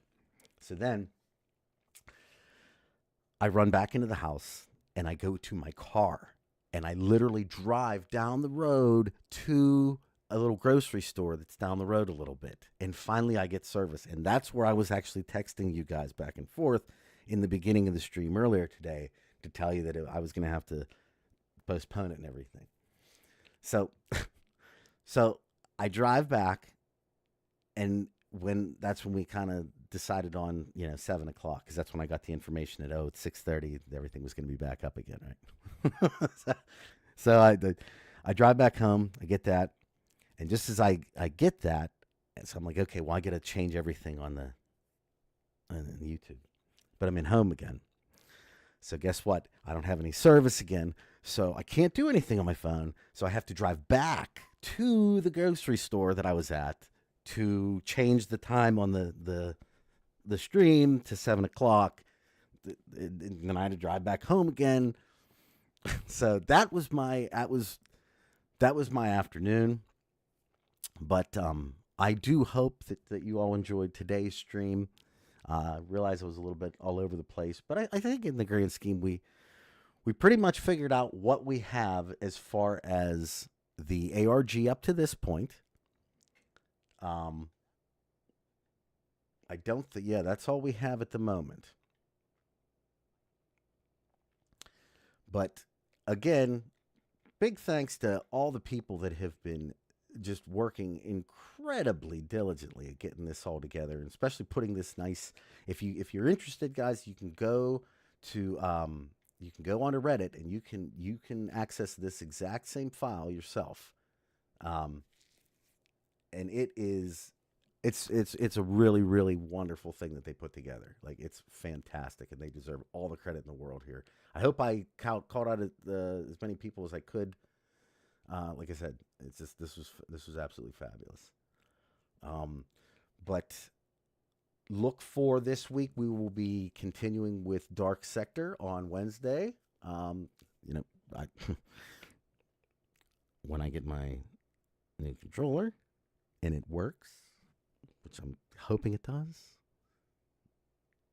Dark Sector on Wednesday. We will do this again next Sunday with anything new.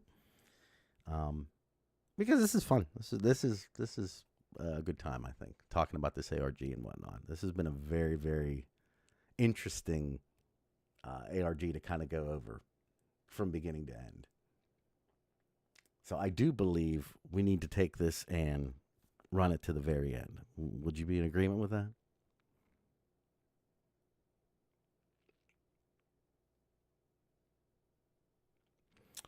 King of Fire, would the primal versus the societal?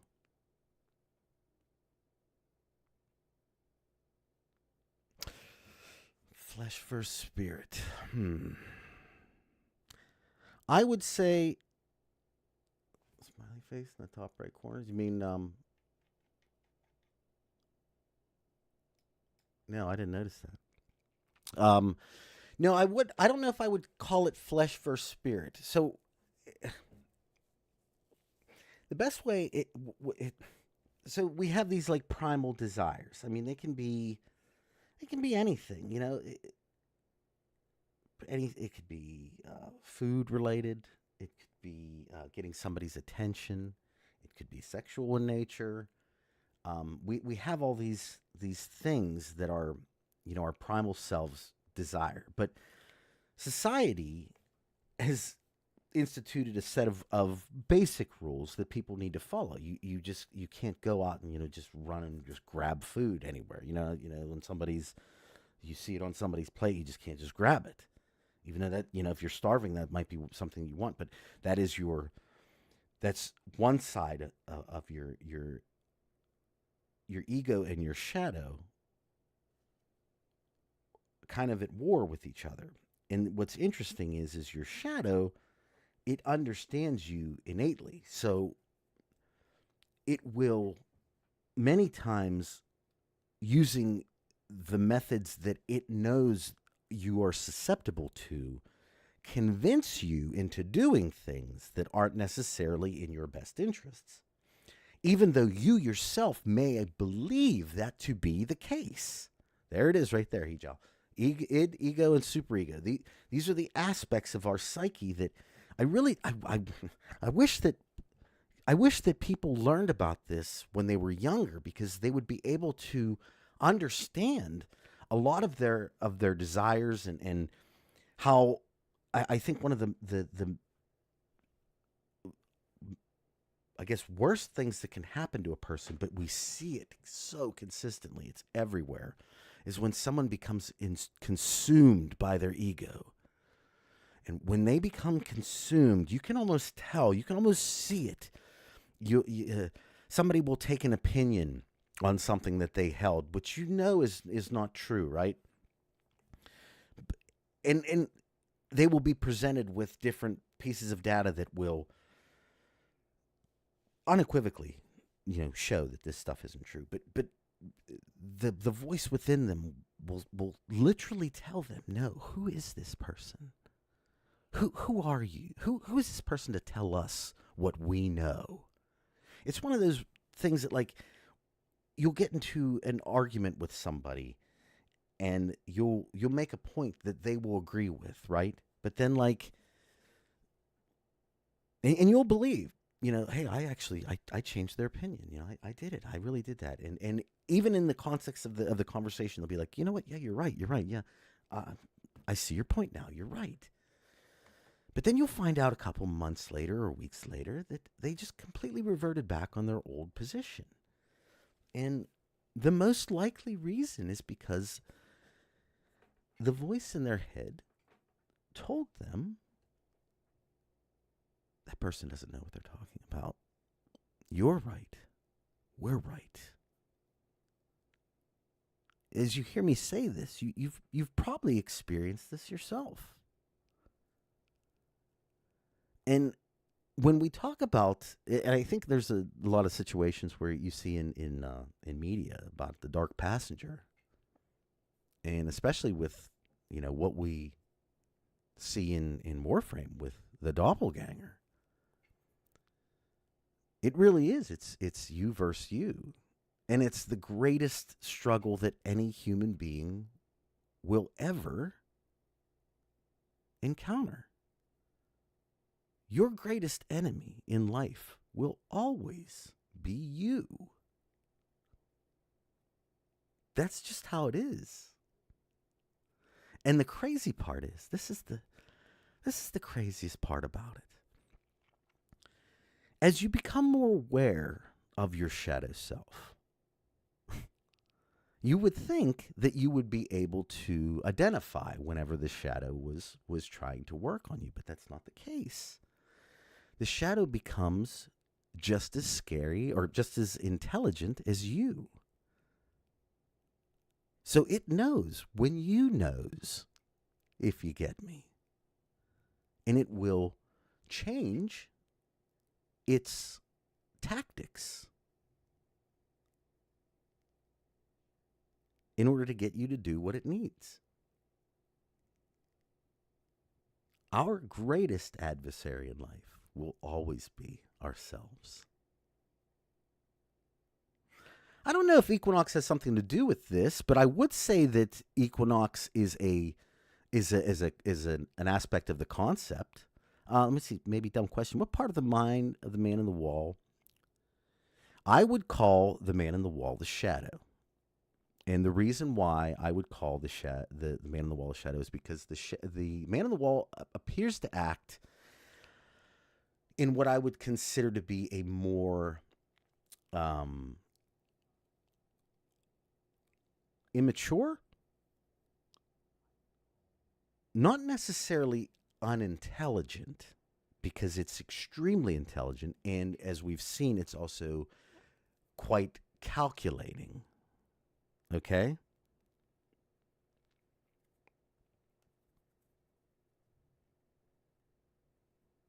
No. Understand, Beatrix. I'm talking about a lifelong struggle. Like, I'm not talking about, in certain instances, whenever you're encountered with war, or if you're encountered with, it might not even be war. It could be something like a natural disaster or something like that. Within the moment, those are obviously your greatest enemies, without question. But I'm talking about a deeper enemy. I'm talking about the enemy that lies within, that we've all heard about. Well, if it definitely wanted you to do that, Shotgun, without question, it would do its best to convince you. And in fact, the fact that you even asked that question, right? I would wager kind of came from that end of your psyche, if you will. Because remember, it's listening.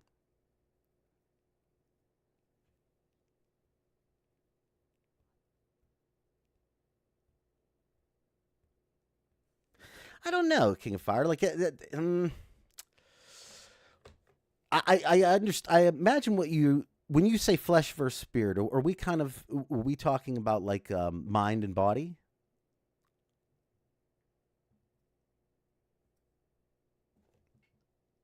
Because I think you can make a correlation in that regard, with mind being the thought and body being the action. So under that pretense, yes, I would say yes.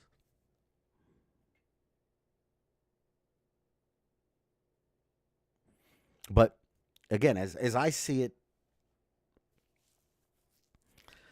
the only reveal that we had very rare was basically there was this newest document where essentially we learned that not only is DE kind of like I don't know if you want to call them a fake company, but more a concept, if you will, meant to provide propaganda and potentially more deliverance of this new infested variant even? Yes, I think you could take that as far as Silent Hill is concerned. But again, this is, to me, just knowing what I know, yes, a shell company. Essentially, it's not real. That's what a shell company, just something that was set up as a front for something else. Um, and getting back to what I was saying, as far as, like I said, what I understand about Jung's theory of individuation, if you go back to the one video I did regarding the choices that we are given in the game, my opinion is those choices are very, very emblematic of being essentially, in balance, consumed. Yeah, kind of. I'd say in that regard, yeah. Oh yeah, yeah, yeah. No, no. DE's my absolute favorite gaming company. Without question. Uh, I can't even begin to describe. And I don't mean to crap on them again. But when I see something like, and this is off topic of the stream, but when I see something like Destiny Rising, where they decided to make a whole mobile game that's completely different from Destiny 2, and you see that Warframe was nice enough to allow us to just play Warframe on our phones, you can see the difference between two companies and how great a decision I made to not keep posting videos for Destiny 2. Will that change in the future? I think not. I could be wrong. I've been wrong in the past, but sorry.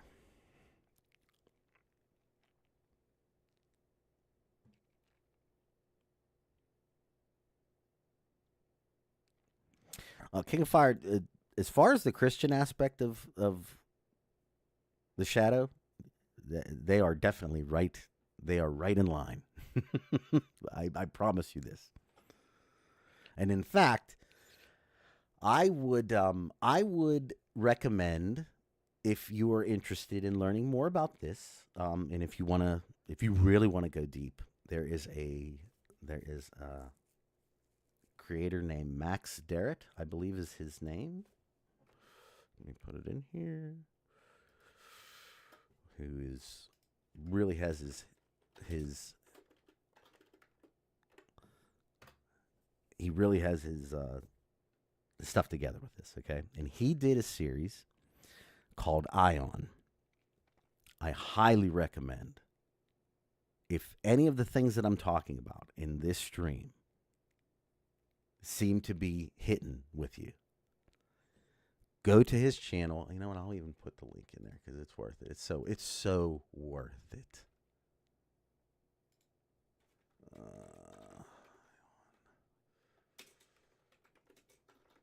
And it's some crazy stuff. I'm going to tell you that right now. Some of it's going to be a little weird.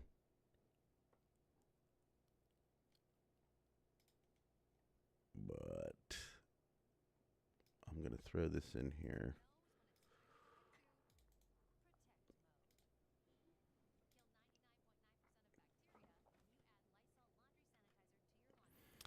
I definitely recommend. And it's a nice, big, long thing. So put your Warframe on, get to grinding, listen to that. I promise you at the end, you will have you're going to have all kinds of crazy thoughts. That's what's definitely going to happen. But you will have, you'll probably definitely go and start looking at Warframe in all kinds of different crazy ways. Is the Guardian coming back? You mean in my videos? I could probably do some little comedy here and there. It'd spice it up a little bit. Why not, right? Oh yeah. His thing on Full Metal, Max's channel is fabulous. If you like looking into like the psychological aspects of all these games, like the different things that go into it, sometimes even when the developers, they don't even realize that these things are the things that are influencing them. But like the hero's journey is a perfect example. Like it's such a time-honored tale that it finds its way into everything. you know, and in a kind of a similar way, you can see where all these, he's really good at identifying these concepts and figuring out where, you know, where they're at, different games, and excellent. He's just an excellent creator overall. Really like his material. I actually included some of his stuff in one of my videos too. It's that good. So, but I think we have come to the end of today's stream. I do very much appreciate you all joining me. I do also encourage you to look at that link there. I think it's absolutely worth your time.